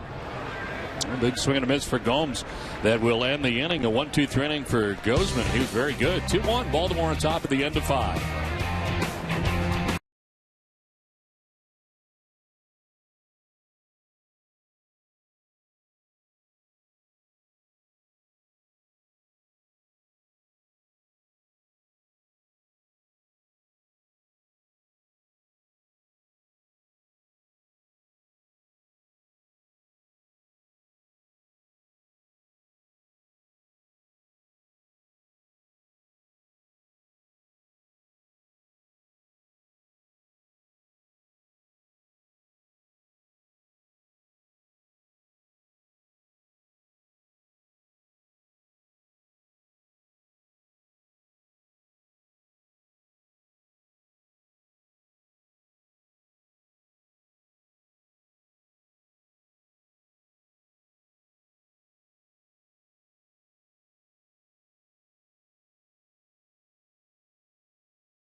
Red Sox spring training baseball in Nesson is brought to you by Jordan's Furniture. Jordan's is your official beauty rest headquarters and official furniture store of the Boston Red Sox. We head into the top half of the 6th inning with the Orioles on top 2-1. And a new pitcher for the Red Sox, 4th of the night, Andrew Miller into the game for Boston. Last year, 53 appearances for the tall lefty, 3-2 with a 3.35 earned run average. 51 strikeouts, 20 walks, and one that's hit under 200 against him at 194 against Andrew Miller. Takes over for Andrew Bailey, who worked a shutout inning but had to work hard for it as the Orioles had the bases loaded, but he got out of the jam on 2 hits with a walk and a K. Red Sox in the game have 8 strikeouts. Felix Dubron started the game, first 3 innings at 5 Ks. Russ Kanzler leads it off here for Baltimore in the 6th inning.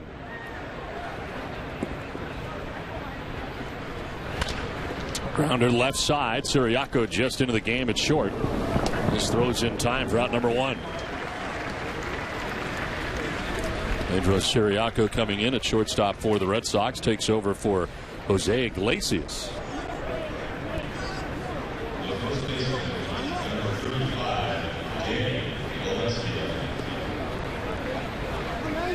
Danny Valencia batting with 1 out in the 6th inning.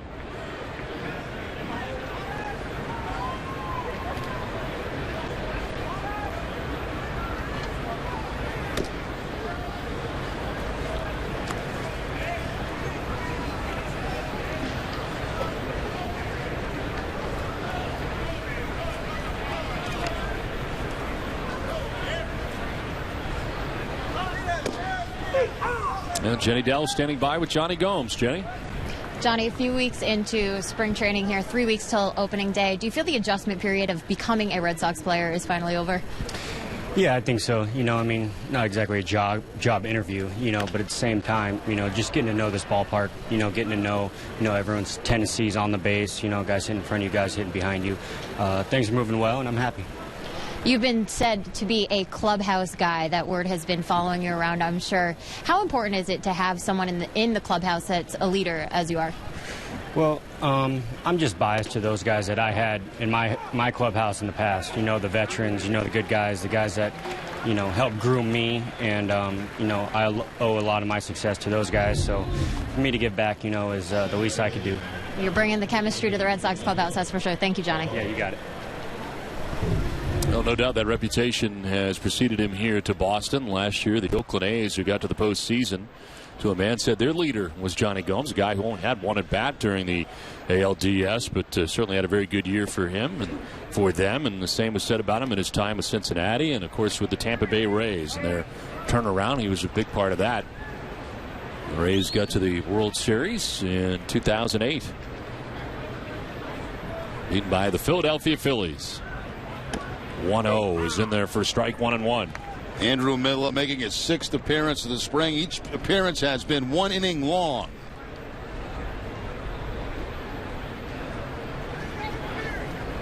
And he got a little trim since the last time we saw him. Yes. He's trimmed up the hair a little bit.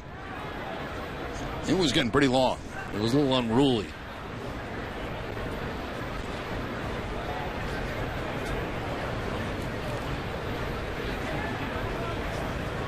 Miller has 2 quick outs here in the 6th inning, dealing with Yamaiko Navarro. There's a 2-1. Missing for ball 3, 3-1.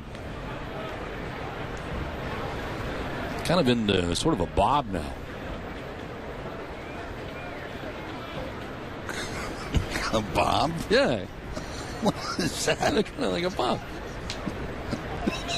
Look at the back. Look at the back. Someone fouled off to the right out of play. What do you watch that? You watch that channel that has all the style on it, you know, what not to wear and No. how to cut your hair and No. makeovers and all that stuff? No. No. I'm a big Food Network guy. The Food Network? Or the Travel Channel. Anthony Bourdain. Big Anthony Bourdain fan. You like the Travel Channel? I like it a lot. Yeah, it's good. Places that I'll never go. 3-2 fouled back and out of play. I used to like that show a long time ago, the one with Robin Leach. Was that his name? Lifestyles of the Rich and Famous. Lifestyles of the Rich and Famous. Yes. Always dreamed to be rich and famous. Caviar Dreams. Yeah, that was a great show. See how the other other side lives, you know? And now look at you. Yeah. You make all that money and he's got no show anymore. Just in time for you to be on the show and it's gone. I don't think I'm ready for the show.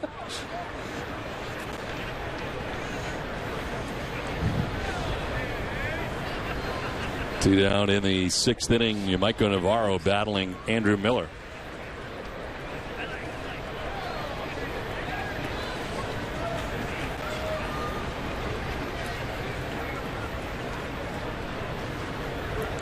Orioles holding on to a 2-1 advantage as they bat here in the top half of the 6th inning.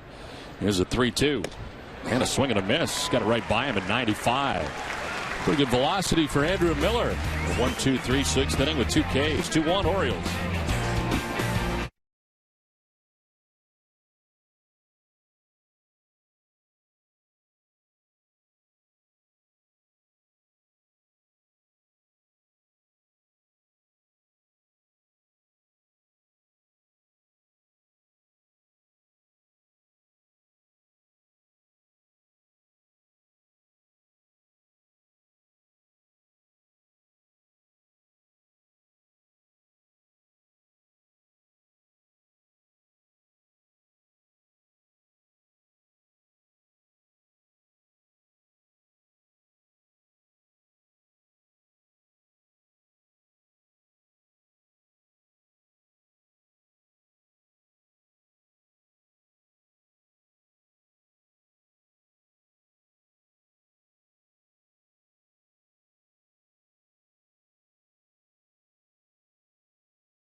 Be there for the opening homestand of the 2013 season as the Baltimore Orioles visit Fenway Park for a 3-game series starting with the home opener April 8th through April 11th.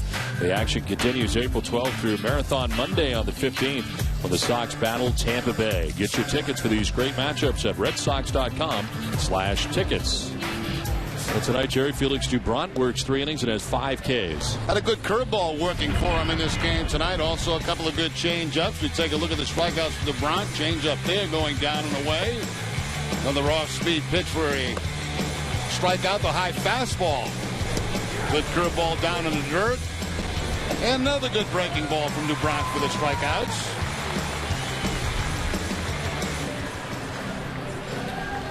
So we play along to the bottom of the 6th inning, and Brackley, try that again. Jackie Bradley Jr. comes in here to face the new pitcher.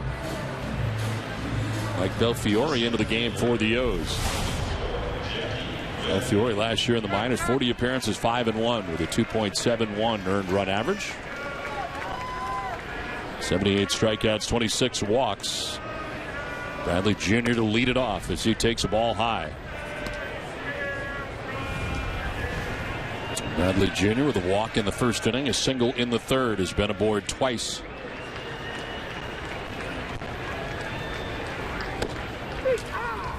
Guzman did a pretty good job tonight for the Orioles in his 3 innings of relief. Gave up 2 hits, no runs, didn't walk anybody, and struck out 3. Now Belfiore into the game. Let's skip that one into the dirt. It's 2-1.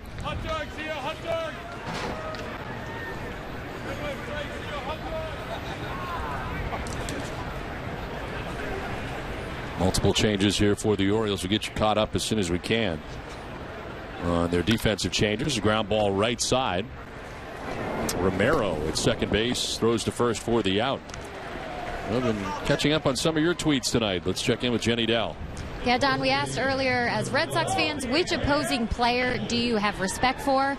And Adam tweeted us. He said, as a Red Sox fan living in New York, I've always respected Derek Jeter. He plays hard. He's the Yankees captain for a reason. David Ross, actually, I spoke with him earlier. He agreed. He said Jeter is an ultimate professional. Don and Jerry, I would say 95% of the tweets that I got asking that question all said Derek Jeter. Well, that's a good choice, I think. Yeah. You know, we talked about Rivera. And certainly Derek Jeter, a guy that has conducted himself in a professional manner since the first day that he stepped foot on a baseball field, has put up some incredible numbers for the Yankees, and he is a guy that you certainly do respect, and he's respected by all players around Major League Baseball too, not just his teammates, but everybody in baseball. And that tells me a lot too when you take a look at who the players choose as the most respected people across the diamond, and Mariano Rivera certainly has been that guy. Derek Jeter has been that guy. 1-1 to Napoli, a miss. I think David Ortiz has been that guy for the Red Sox. Yes. For other teams looking across the diamond.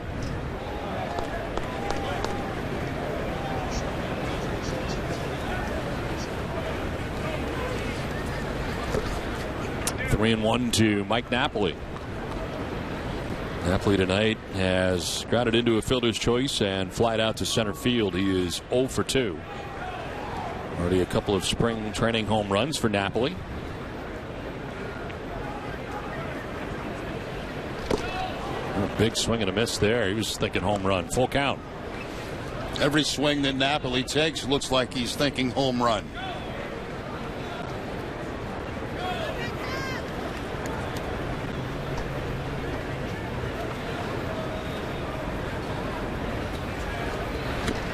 And a swing and a miss there. He strikes out as Belfiore able to get him for the 2nd out of the 6th inning.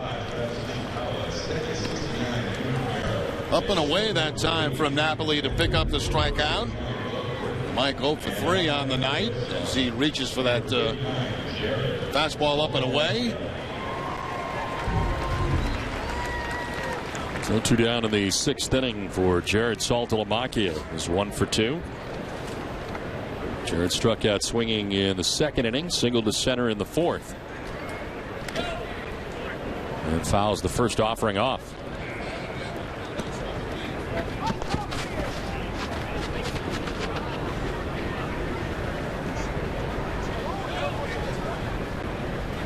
It's now 8 in a row retired by Orioles pitching.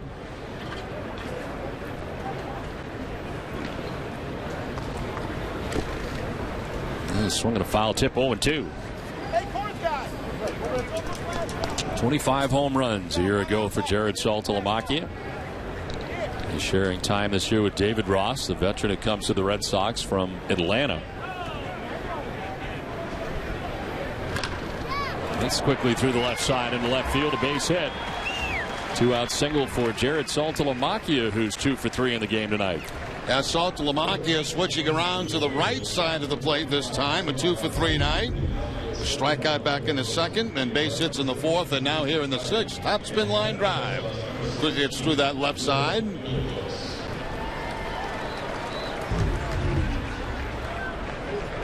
So 2 down, Saltalamacchia at first base, and Will Middlebrooks is the batter. He walked and scored the only Red Sox run in the second inning.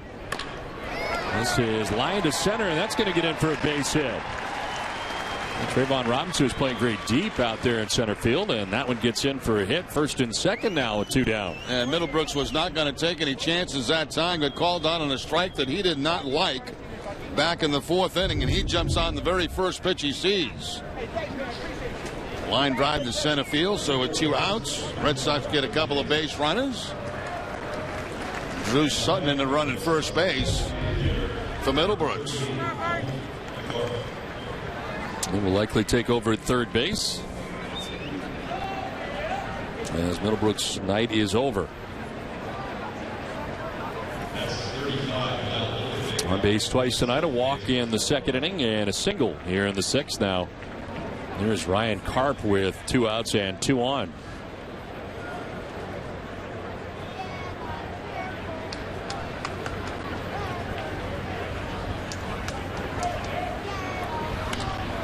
This one fouled off to the left and out of play.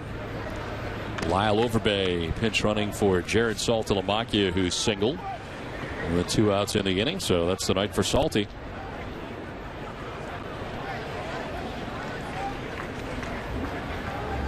Overbay at second, Sutton at first, both pinch running.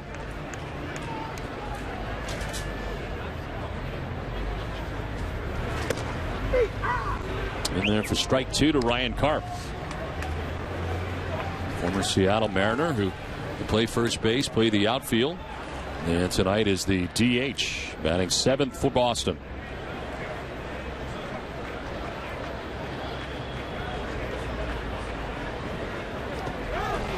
Swing and a miss, and Karp strikes out to end the inning, and the Red Sox strand a pair. We are through 6 from JetBlue Park at Fenway South. 2-1 Orioles.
Red Sox Spring Training Baseball on NESN is presented to you by Southwest Airlines.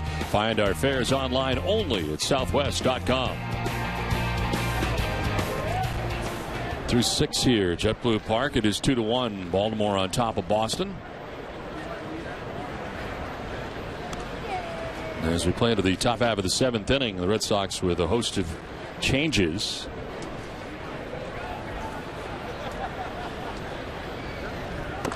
Pitch down and in for ball 2, 2-0. Drew Sutton stays in the game, takes over at third base for the Red Sox. Lyle Overbay now at first base for Boston. Daniel Butler in the game. Saltalamacchia done for the night. And new pitcher is Terry Doyle, who is into the game for Boston. This one is chopped foul outside of third. He was born in Salem, New Hampshire. Resides in Warwick, Rhode Island.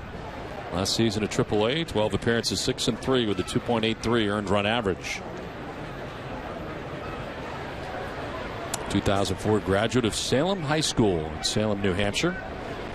Led the school to the New Hampshire State Championship as a junior.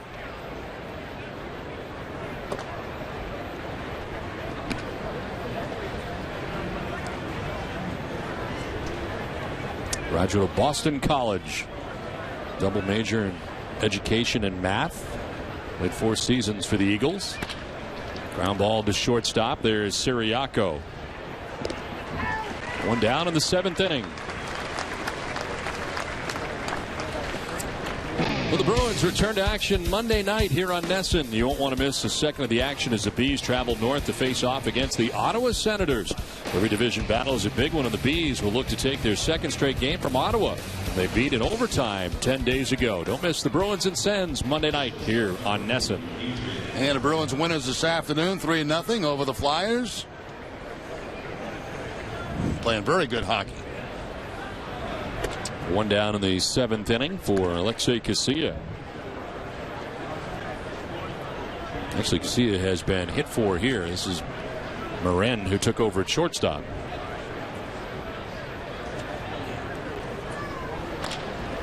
This is to right field, and Myers there to make the catch in right. Actually, Pridey who flies out to right field. Somebody flied out to right, Jerry. I think it was Pridey. It was. Okay. 2 down in the 7th. Trayvon Robinson batting for the first time.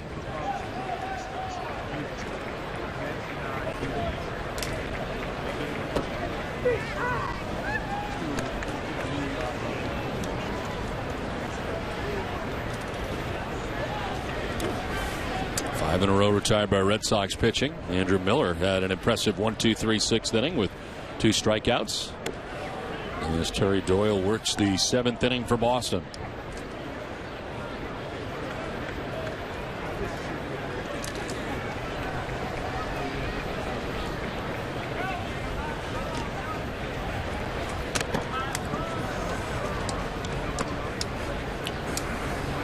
Doyle pitched for Yarmouth Dennis, the Cape Cod League, while in college at Boston College.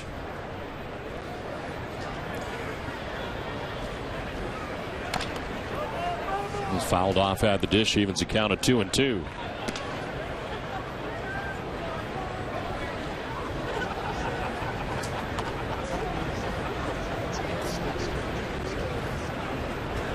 Doyle spent time with the Twins and White Sox organizations in 2012 before going to Japan.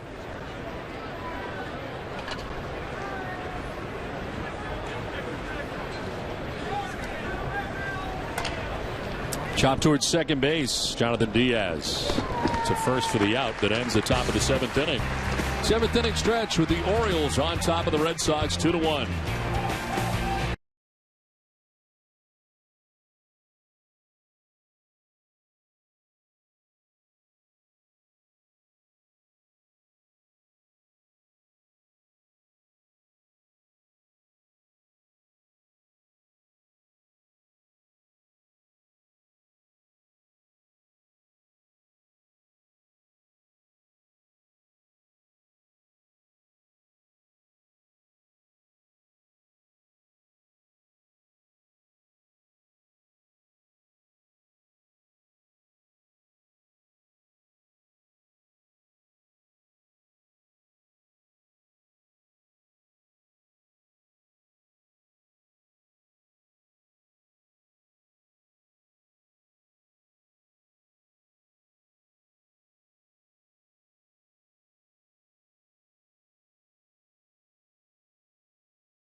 Red Sox Spring Training Baseball on Nesson is brought to you by Jordan's Furniture. Jordan's is your official Beauty Rest headquarters and official furniture store of the Boston Red Sox.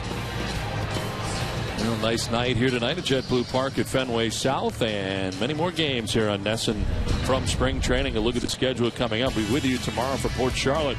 Red Sox and Rays getting underway at 1 o'clock, and then home against Minnesota, home against Tampa Bay, home against Philadelphia on the 21st, and Pittsburgh Saturday the 23rd.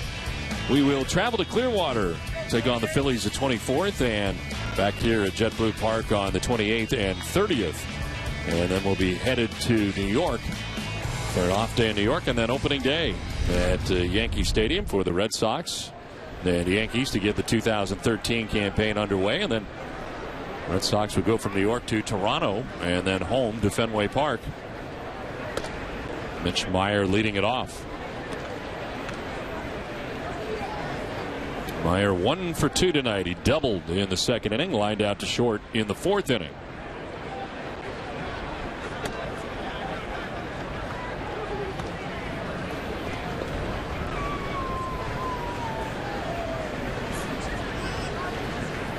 Outfield deep and straight away on Meyer, the former Kansas City Royal outfielder.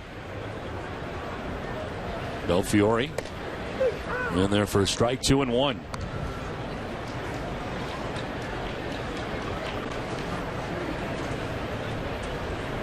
Belfiore coming in the 6th inning, back out there for the 7th. They had 2 strikeouts in the 6th inning. And a breaking ball that is lined promptly into right center field. Robinson over to play it. Meyer stopped about quarter of the way to second base. He was thinking about it, pulls it up with a single. Nice job hanging in the breaking ball that time by Mitch Meyer. Lefty against lefty. He gets that breaking ball and he's able to keep the front shoulder in and pick up the line drive base hit to center field. Hazelbaker pinch running at first base for Meyer. Here's Pedro Siriaco.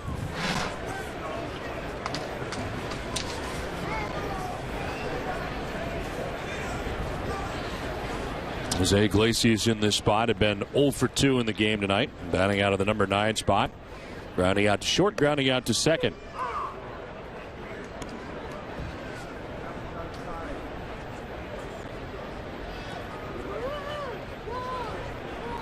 Siriaco last year in 76 games. Didn't begin the year with Boston, but into 76 for the year in its entirety.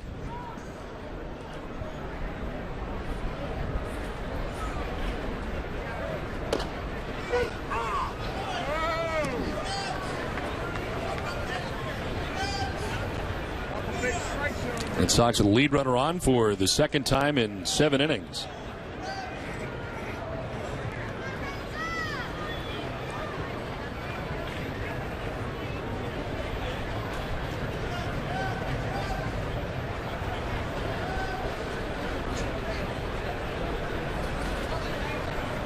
Siriaco, the swing and a miss and an 0-2 pitch, strikes out. 3rd strikeout for Belfiore. We'll send it down to Jenny for some legendary news. That's right, Don. We wanted to share with the fans at home an exclusive look outside the Red Sox clubhouse here at JetBlue Park. So the Sox put up a large piece of artwork, then wrapped around the bullpen fence that says legendary. It has a photo of 13 legendary Red Sox players. But somebody from the team put up a full-size color photograph of third base coach Brian Butterfield on the open space to the left of these legendary lineup legends here. And it was Jim Rice autographed his photo. He turned 60 yesterday. Brian Butterfield, clearly the newest addition to this banner. Well, it's his 56th birthday today. Don and Jerry, I don't know who did that. Do you have any ideas? I saw some folks standing around it when I went out. I don't want to name names. Did you really? Yes, I did. I saw some folks. It was funny because I got to the ballpark today and I walked by it the first time, didn't notice it, and then I was going back to the clubhouse and I did notice it, and I said, who in the heck put that up there? I saw it done the other day. I was here when it happened, but I don't want to name names. But he is a legend already. He's only been here, what, almost a month now. He's been working very hard with the base runners on a daily basis. They've been working on signs the last couple of days. We've been able to watch a lot of stuff that Brian Butterfield has been orchestrating prior to games. Yeah, we got a lot of good information. So it was more than one guy that Yes, put multiple. that sign up. Yes. Multiple guys. This one fouled back, and it's 2-1.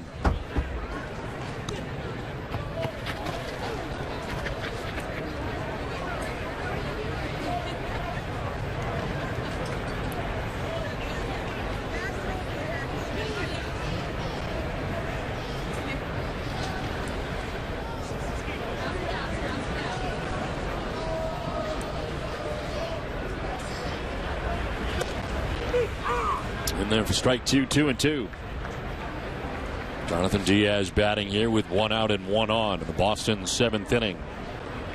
Diaz took over at second base for Brock Holt, who started the game, was 0 for 3.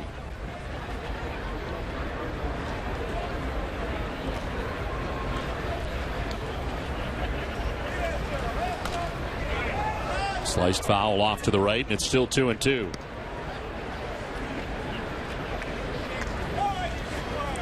I would have to guess Pedroia would have been one of the guys in that group. I did not see him.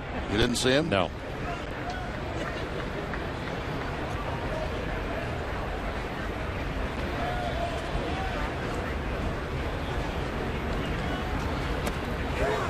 He went around, and Diaz strikes out. That is the 4th strikeout for Belfiore since coming into this game, and the 2nd of the 7th inning, 2 down. Now, we've seen a lot of strikeouts tonight on breaking balls. The curveball again. And that ball down. They call a swing on Diaz. Diaz did not think that he did swing.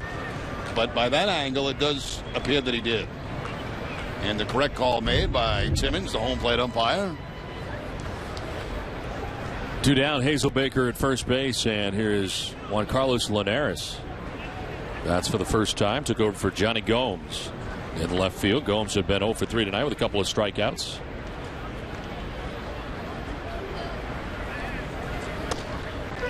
There's strike 1 to Linares.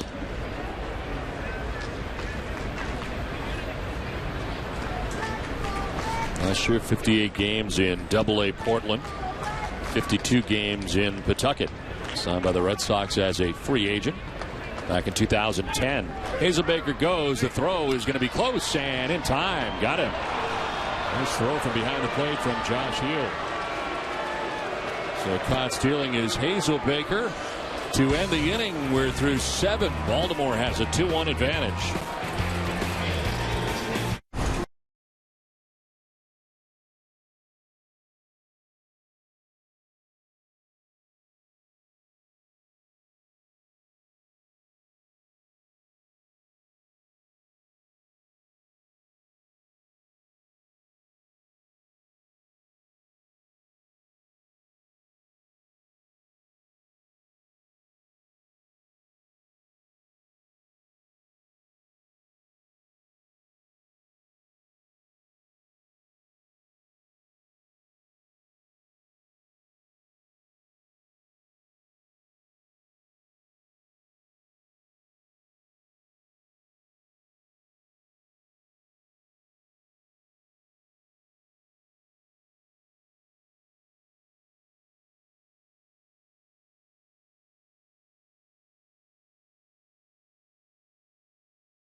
Spring training baseball in Nesson is brought to you by the new Cape Flyers summer weekend train service from Boston to Hyannis. Getting to the Cape has never been so easy. For information, go to capeflyer.com or call 508-775-8504. One more look at that play at second base. It looked like from the naked eye that maybe Hazelbaker was safe, but the replay will show he's clearly out. The tag comes up on the shoulder before the foot gets the bag. So a good call by the second base umpire. Owen Reimold still in the game for the O's. Reimold has reached on a fielder's choice, singled and struck out. He's driven in a run. As Terry Doyle returns to the hill for the Red Sox.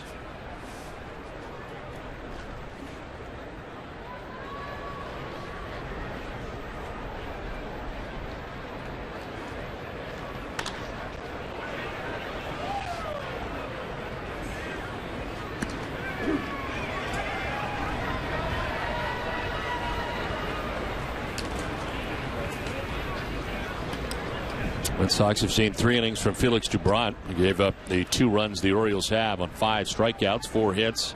Joel Hanrahan had a 1-2-3 inning with 2 strikeouts. Andrew Bailey went an inning with a strikeout and a walk. Andrew Miller 1 inning, 2 Ks. So the Red Sox are wrapping up the Ks tonight. Total of 10 strikeouts for Red Sox pitching.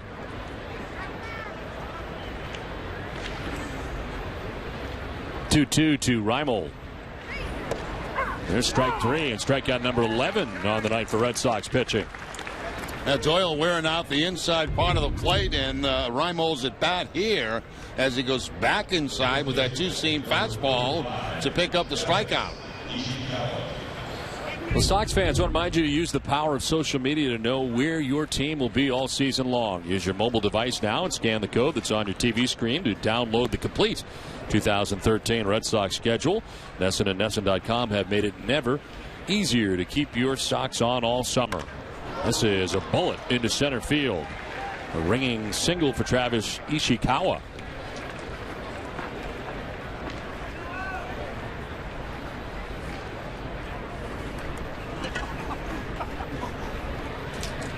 Ishikawa at first base with 1 out. And LJ Hose coming up. You know, I can read the games on that the way it is right there. You can see the schedule in the I can see the schedule. I don't need my phone to see that. I can see the schedule as it is. Right here. But the flip phone did not work. We got to get you an app. Maybe that should be a goal of mine before the season starts, to get a updated phone. I don't think I could use it, though. You'd be surprised. I mean, you get around a computer pretty good, and you didn't start all that well on a computer. I don't get around that great. I mean, I can get to sites that I know, how to get to. And it's much better than it used to be. Every time we would check into a hotel on the road, myself or Mike Narachi would have to go to your room to figure out how to get the Wi-Fi on for you. Didn't matter what time of night it was. And one pitch will miss up and in. I still have difficulties in some places. To this day? Yeah. But I don't know. Maybe I should get. The problem is my wife won't let me get it. You know why? Because she gets mad because I never have my phone on. Right. So she won't. Why would I get a new phone? That's going to be her response. So I got no chance. If she says no, the answer is no. What about my iPad? What do you think of that? I like that. In the air to center field. Jackie Bradley Jr. going back onto the base of the track to make the catch just shy of it. Let me ask you a question. If you go, when you go on the road now, yes, do you have to take your computer also, or just the iPad? I'm going to take the computer still on the road for the room, but I'm going to take the iPad to the park with me every day because it's smaller. So that'll come with me in my bag. Could you go on the road with just the iPad itself? I probably could, but then I can't really do documents and Word stuff, I probably could figure out how to do it, but I don't know how to do it right now. So my computer is. So you're going to be taking two high-tech things on the road. All kinds of devices with me. Yeah. 2 of those, a BlackBerry.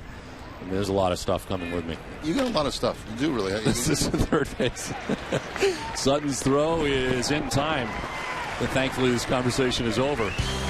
We head to the bottom of the 8th inning with the Orioles on top 2-1.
Red Sox Spring Training Baseball in Nesson is brought to you in part by Bob's Discount Furniture.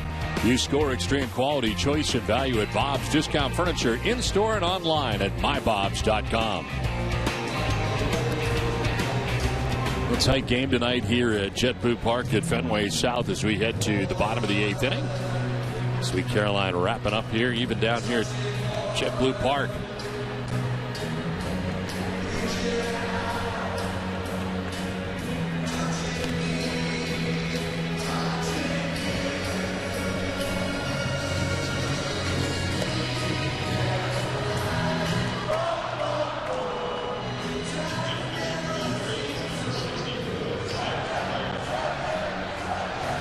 Nice layout, Don. Very nice. I'm letting them hear it. Get a little flavor of the park tonight here in the bottom of the 8th. Zach Clark into the game for the Orioles. Nobody lays out better than me, Jared. That was excellent. 28 appearances for Clark last year in the minor leagues, 15-7 with a 2.79 earned run average. I once had a boss tell me that the best thing I do is when I don't speak. This is on the ground foul outside of third. I was mildly offended. But I was told I was really good at it. But that's easy to do, though. I mean, think about it. You keep a job a long time if that's the best thing you can do. Don't speak. Don't speak. But I'm an announcer, and that's kind of offensive. The one pitch is on the ground to shortstop.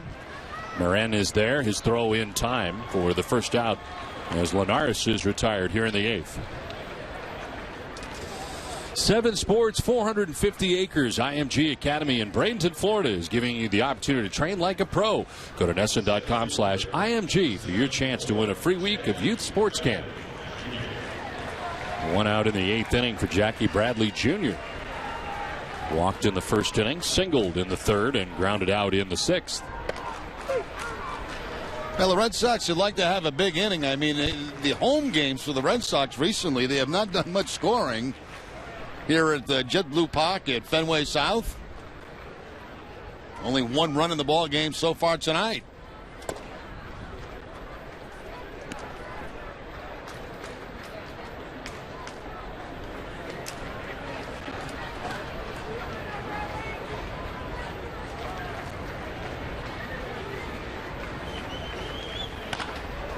One hopper to first base. Picked down there by Ishikawa, who tags the bag for the second out of the 8th inning.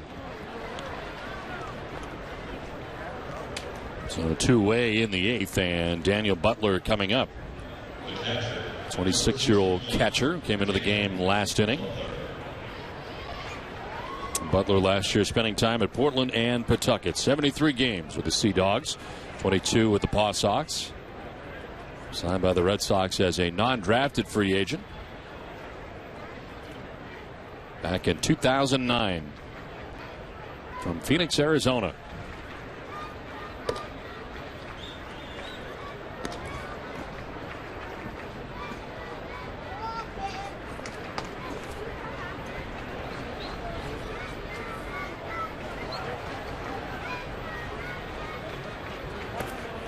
Kind of changed his mind in the middle, but goes around 1-1. Totally fooled on that pitch. Expecting a fastball, did not get it. Got a breaking ball and could not stop the swing.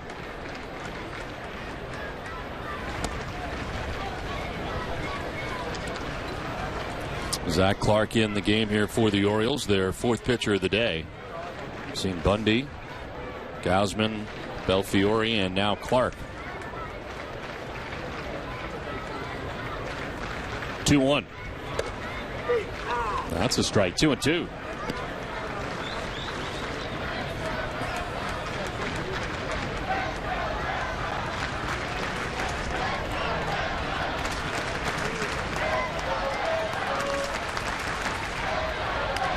Butler will pop it up.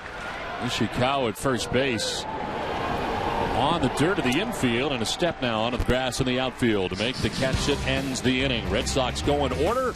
We're through 8 with the Orioles on top 2-1.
2-1, the Orioles have the lead as we head to the ninth inning. The Orioles got the scoring started in the first inning. The second batter of the game is Lou Ford with Alexei Casilla at second base.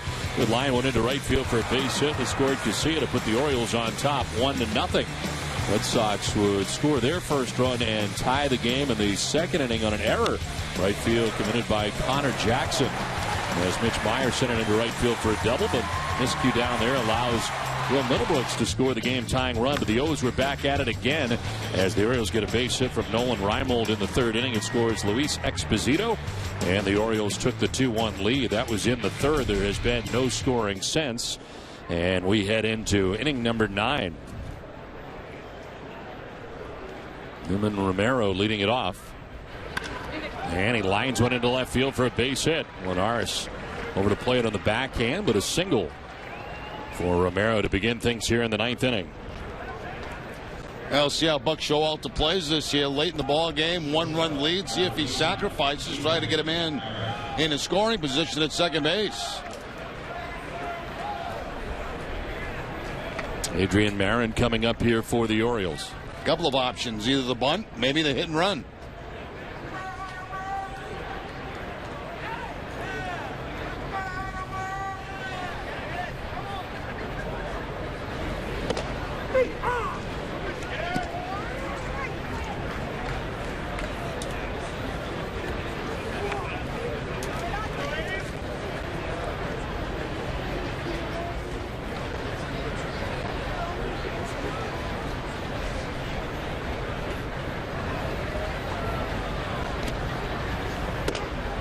Inside to Marin, and it's 1-1. Terry Doyle back on the mound here for the Red Sox. His third inning of relief. Been in since the 7th.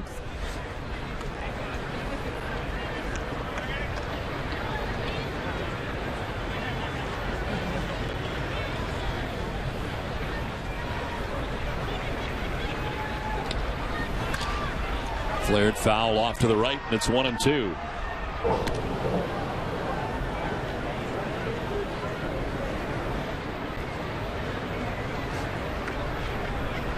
2 runs, 7 hits, an error for the O's. A run, 6 hits, and no errors for the Red Sox.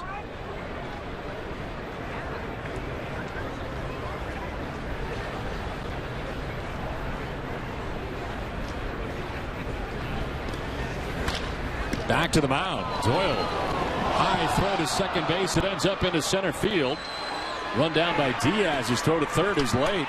So a chance there for a double play for the Red Sox. Instead, everybody is safe on an errant throw. And it happens quite often, too, when pitchers are throwing uphill. They get that ball, and they're throwing uphill on the mound, and the ball just takes off on him. And it took off up over the head of Siriaco. He's got a good bounce. Now he's throwing uphill, and the ball just takes off on Siriaco in the center field. So now first and third with nobody out. Those are drills that the pitchers have been working on consistently day in and day out. So runners at the corners with nobody out. And here's Jose Heel, who stands in on the right side, his first at bat of the night.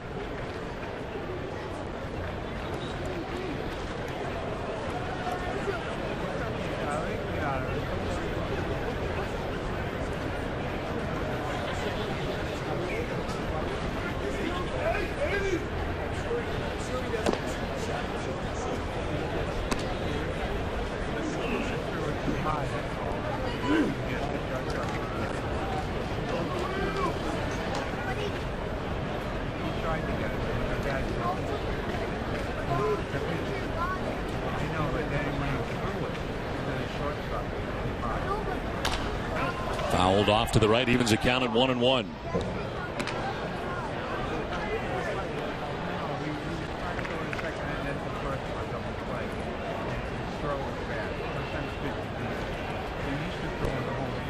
On Nessa Daily tonight, following our coverage of spring training baseball tonight.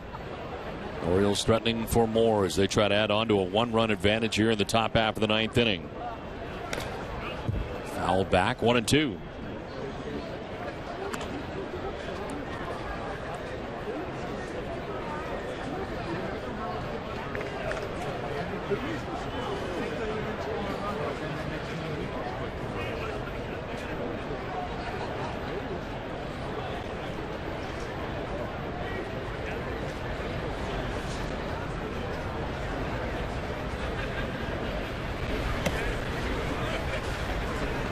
2-2 now to Heel.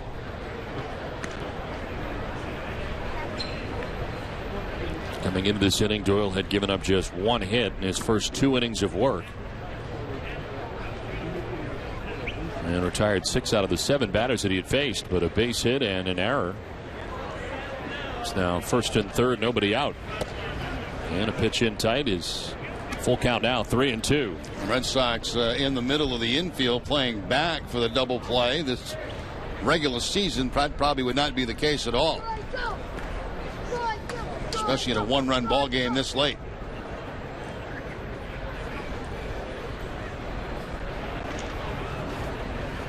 J.D. Durbin warming again for the Red Sox in the pen. He had been warming up very early in the game and now back up again as Doyle runs into some trouble here in the 9th.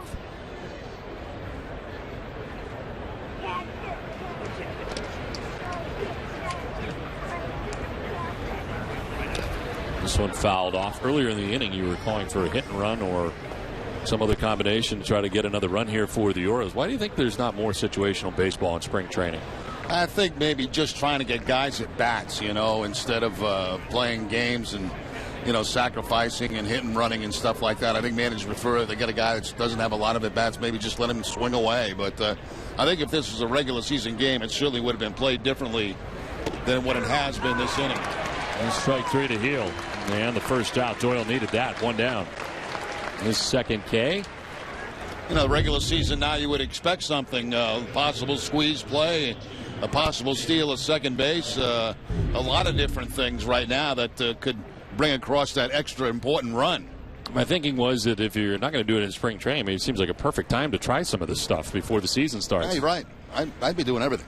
All kinds of stuff. Yeah, let's go. Now 1 down, 1st and 3rd.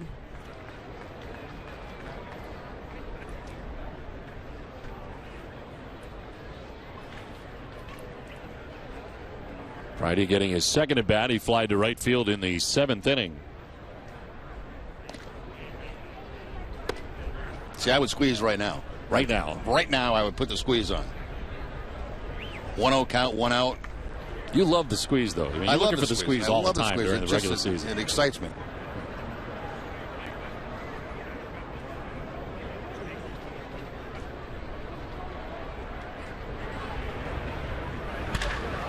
Into deep center field. Jackie Bradley Jr. going back is going to be over his head and 1 hop the wall. Romero will score. Moren being waved around. Throw from a double pump out there in center field is not going to be in time. 2 runs in for the Orioles, who take a 4-1 lead. Now, see, if I put the squeeze on, I only would have got 1 run.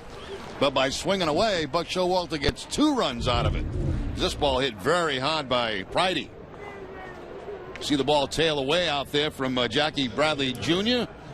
1 hop up against the wall, and 2 big runs come across for the Orioles here in the 9th inning, and still nobody out in the inning.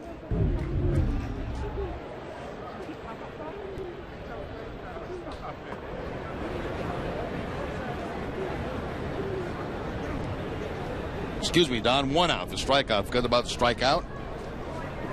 Trayvon Robinson, the batter here, with runner at second base, and the pitch up high for ball 1. Robinson grounded out to second base in the 7th inning in his first at bat. So he took over in center field.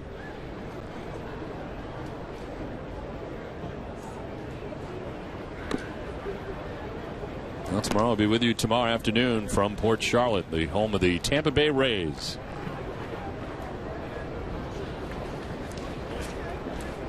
And everybody set your clocks ahead so you don't miss tomorrow's game, and that includes us.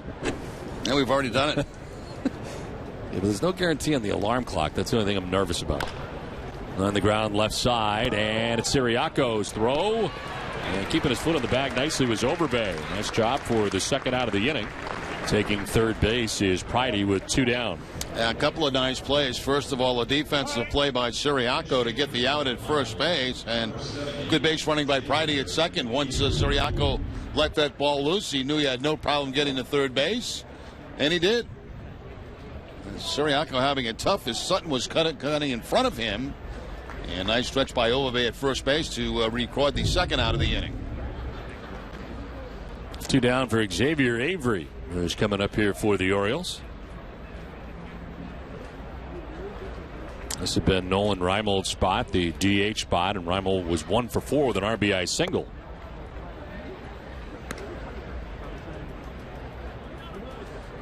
Yeah, right now it's 10:29. If it's 10:29, if it was tomorrow, it'd be 10:29. Right.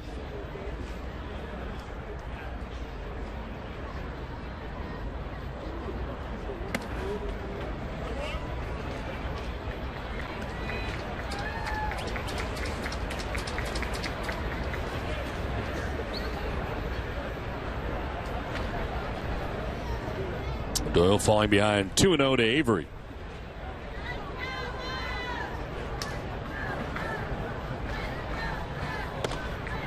On the corner for strike one, 2-1. Seems like every year it becomes daylight savings time. We have a night game followed by a road game. Somewhere else the next day. Somewhere else. It's not every home. Year. It's on the road somewhere. To center field and falling fast. That'll drop in for a base hit and will score. Friday from third base to put Baltimore on top, 5-1. Now Doyle's been out there a long time tonight. He had a very good 7th and 8th inning, but the error really hurt him here in the 9th. His own error throwing to second base. First baseman, number 45, Travis Ishikawa. Travis Ishikawa coming up, his second at bat. He singled into center field in the 8th. Another at bat here in the 9th inning. A 3-run inning so far for the Orioles.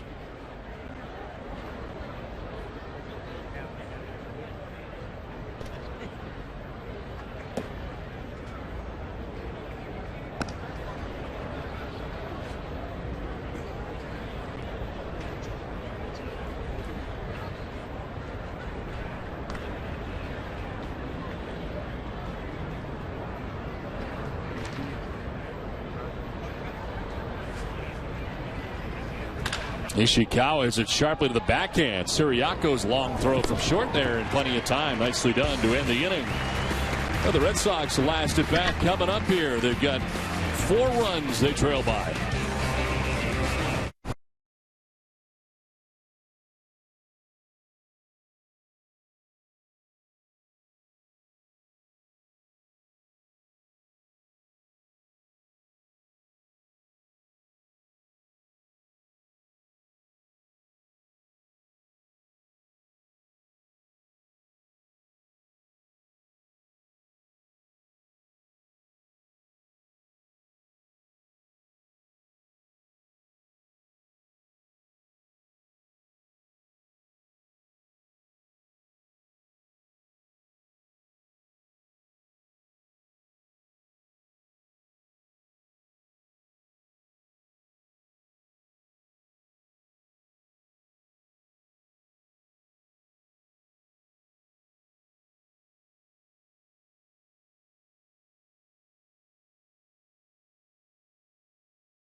To the bottom of the 9th inning, the Orioles have a 5-1 lead. What are the chances of the two guys on the left being brothers? I think pretty good.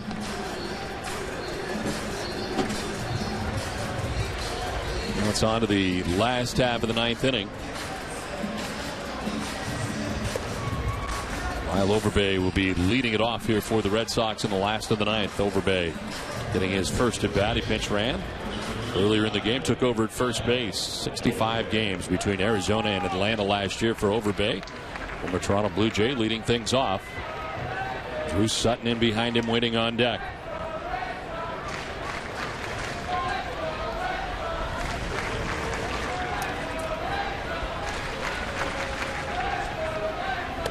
Zach Clark back on the mound and delivers strike one to Lyle Overbay.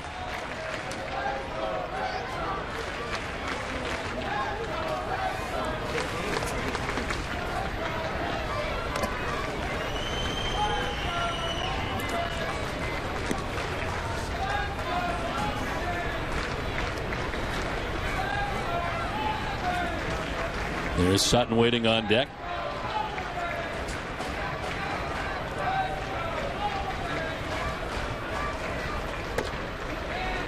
Very close pitch. And it's 1-2.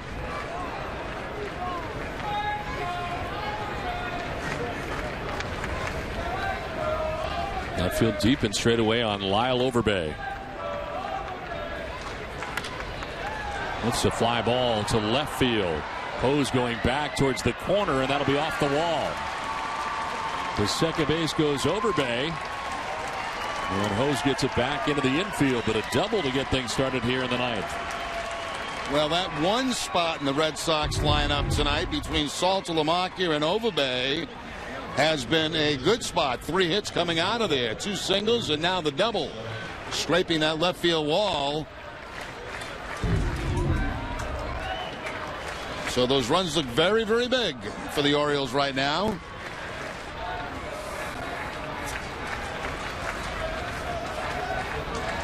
Runner at second base to get it started. Here is Drew Sutton.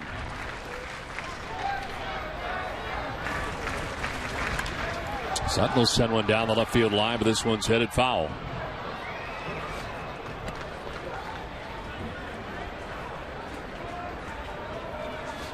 Between Pittsburgh and Tampa Bay a year ago, 42 games for Sutton, a .254 average. With the Red Sox in 2011 in 31 games, hit at .315 for Boston.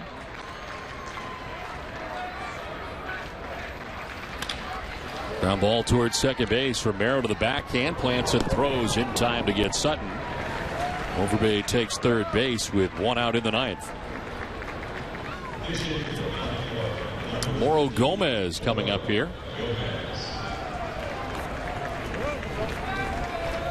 Gomez batting in the spot of Mike Karp, who had been 0 for 3 in the game tonight.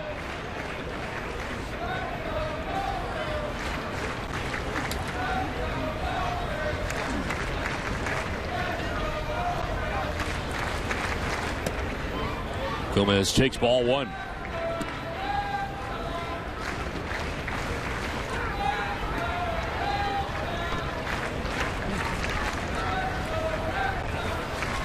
Randy Evans has been spending a lot of time with Terry Doyle. Works 3 innings tonight for the Red Sox. Touch for some runs in the 9th inning. Cost the error that he committed in that inning after 2 shutout innings. Allowing the Orioles to score 3 times.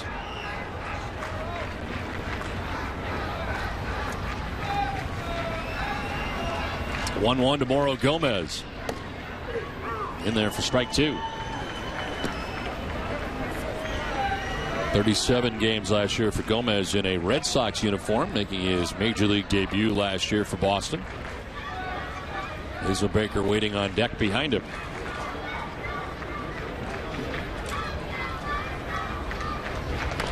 Breaking ball grounded foul.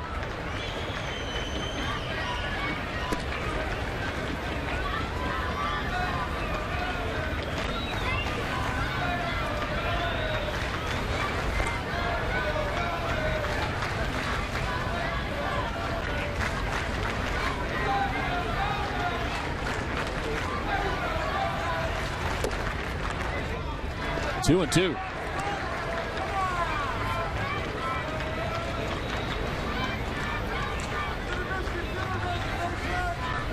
Trayvon Robinson, the center fielder for the Orioles, step or 2 towards right center. Good sized gap out in left center field.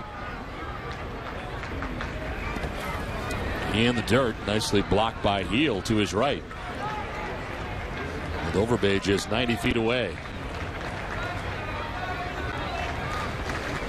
Heel expecting the breaking ball that time, and of course that ball will tend to come back toward the catcher as he slides to his right.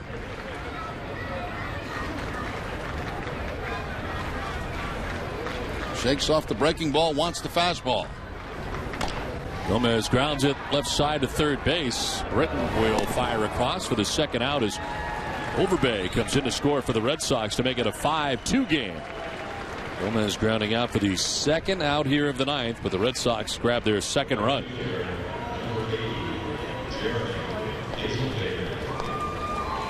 Jeremy Hazelbaker coming up for Boston. With 2 down and the base is now empty. Hazelbaker, 25 years of age, a 4th round pick in 2009, entering his 5th pro season. Hazelbaker, one of those guys that played all outfield positions for the Red Sox here in spring training. Getting a lot of playing time here early. Seen him in left field, seen him in right field.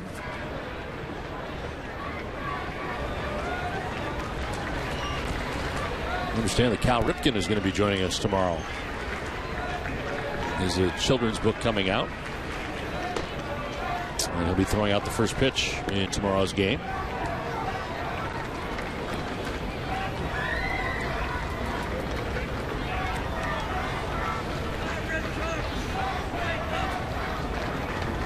One pitch coming to Hazelbaker. Ground ball towards shortstop. Marin will fire across for the out that will end the ball game. So the Red Sox do get a run in the 9th inning, but drop this one 5-2 as the Orioles come away with a victory. 5-2 the final.